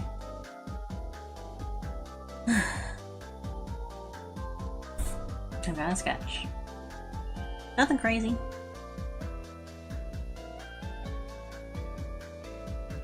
I was going to go with the silhouette thing, but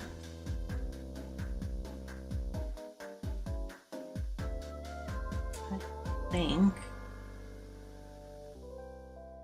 this worked a little bit better.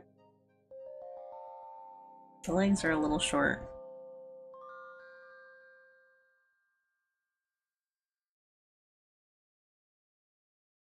It feels better.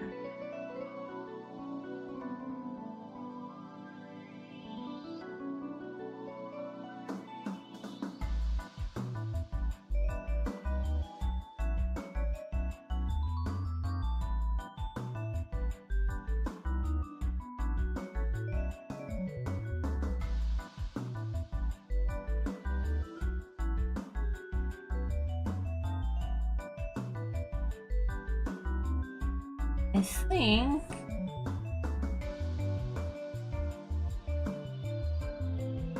let me have the orb. The orb.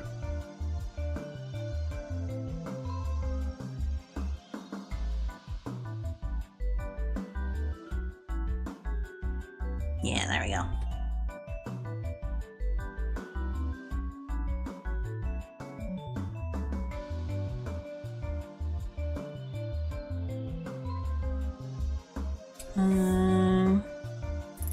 It doesn't have quite the same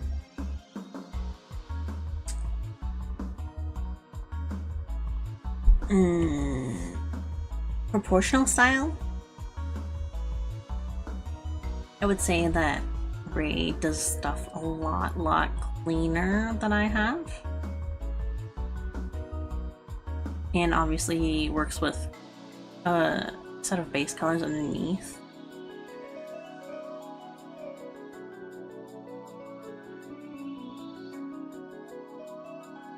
I'm not coloring today. I'm not doing it. So, I would say this is more successful though than the ignoring one that I was trying to do. Let me grab all of our pictures from today.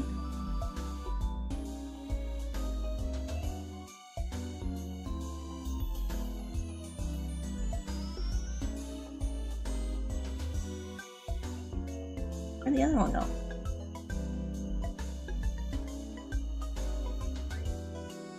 There it is. And this one looks like a jumbled mess, I know. There's the Nami.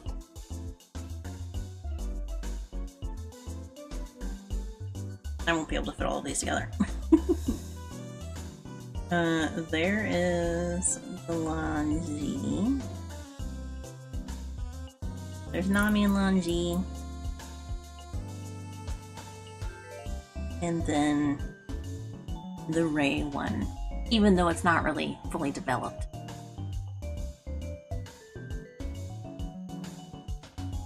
I think doing this again, I will definitely need to come in with a better understanding of my color brushes and all of that, because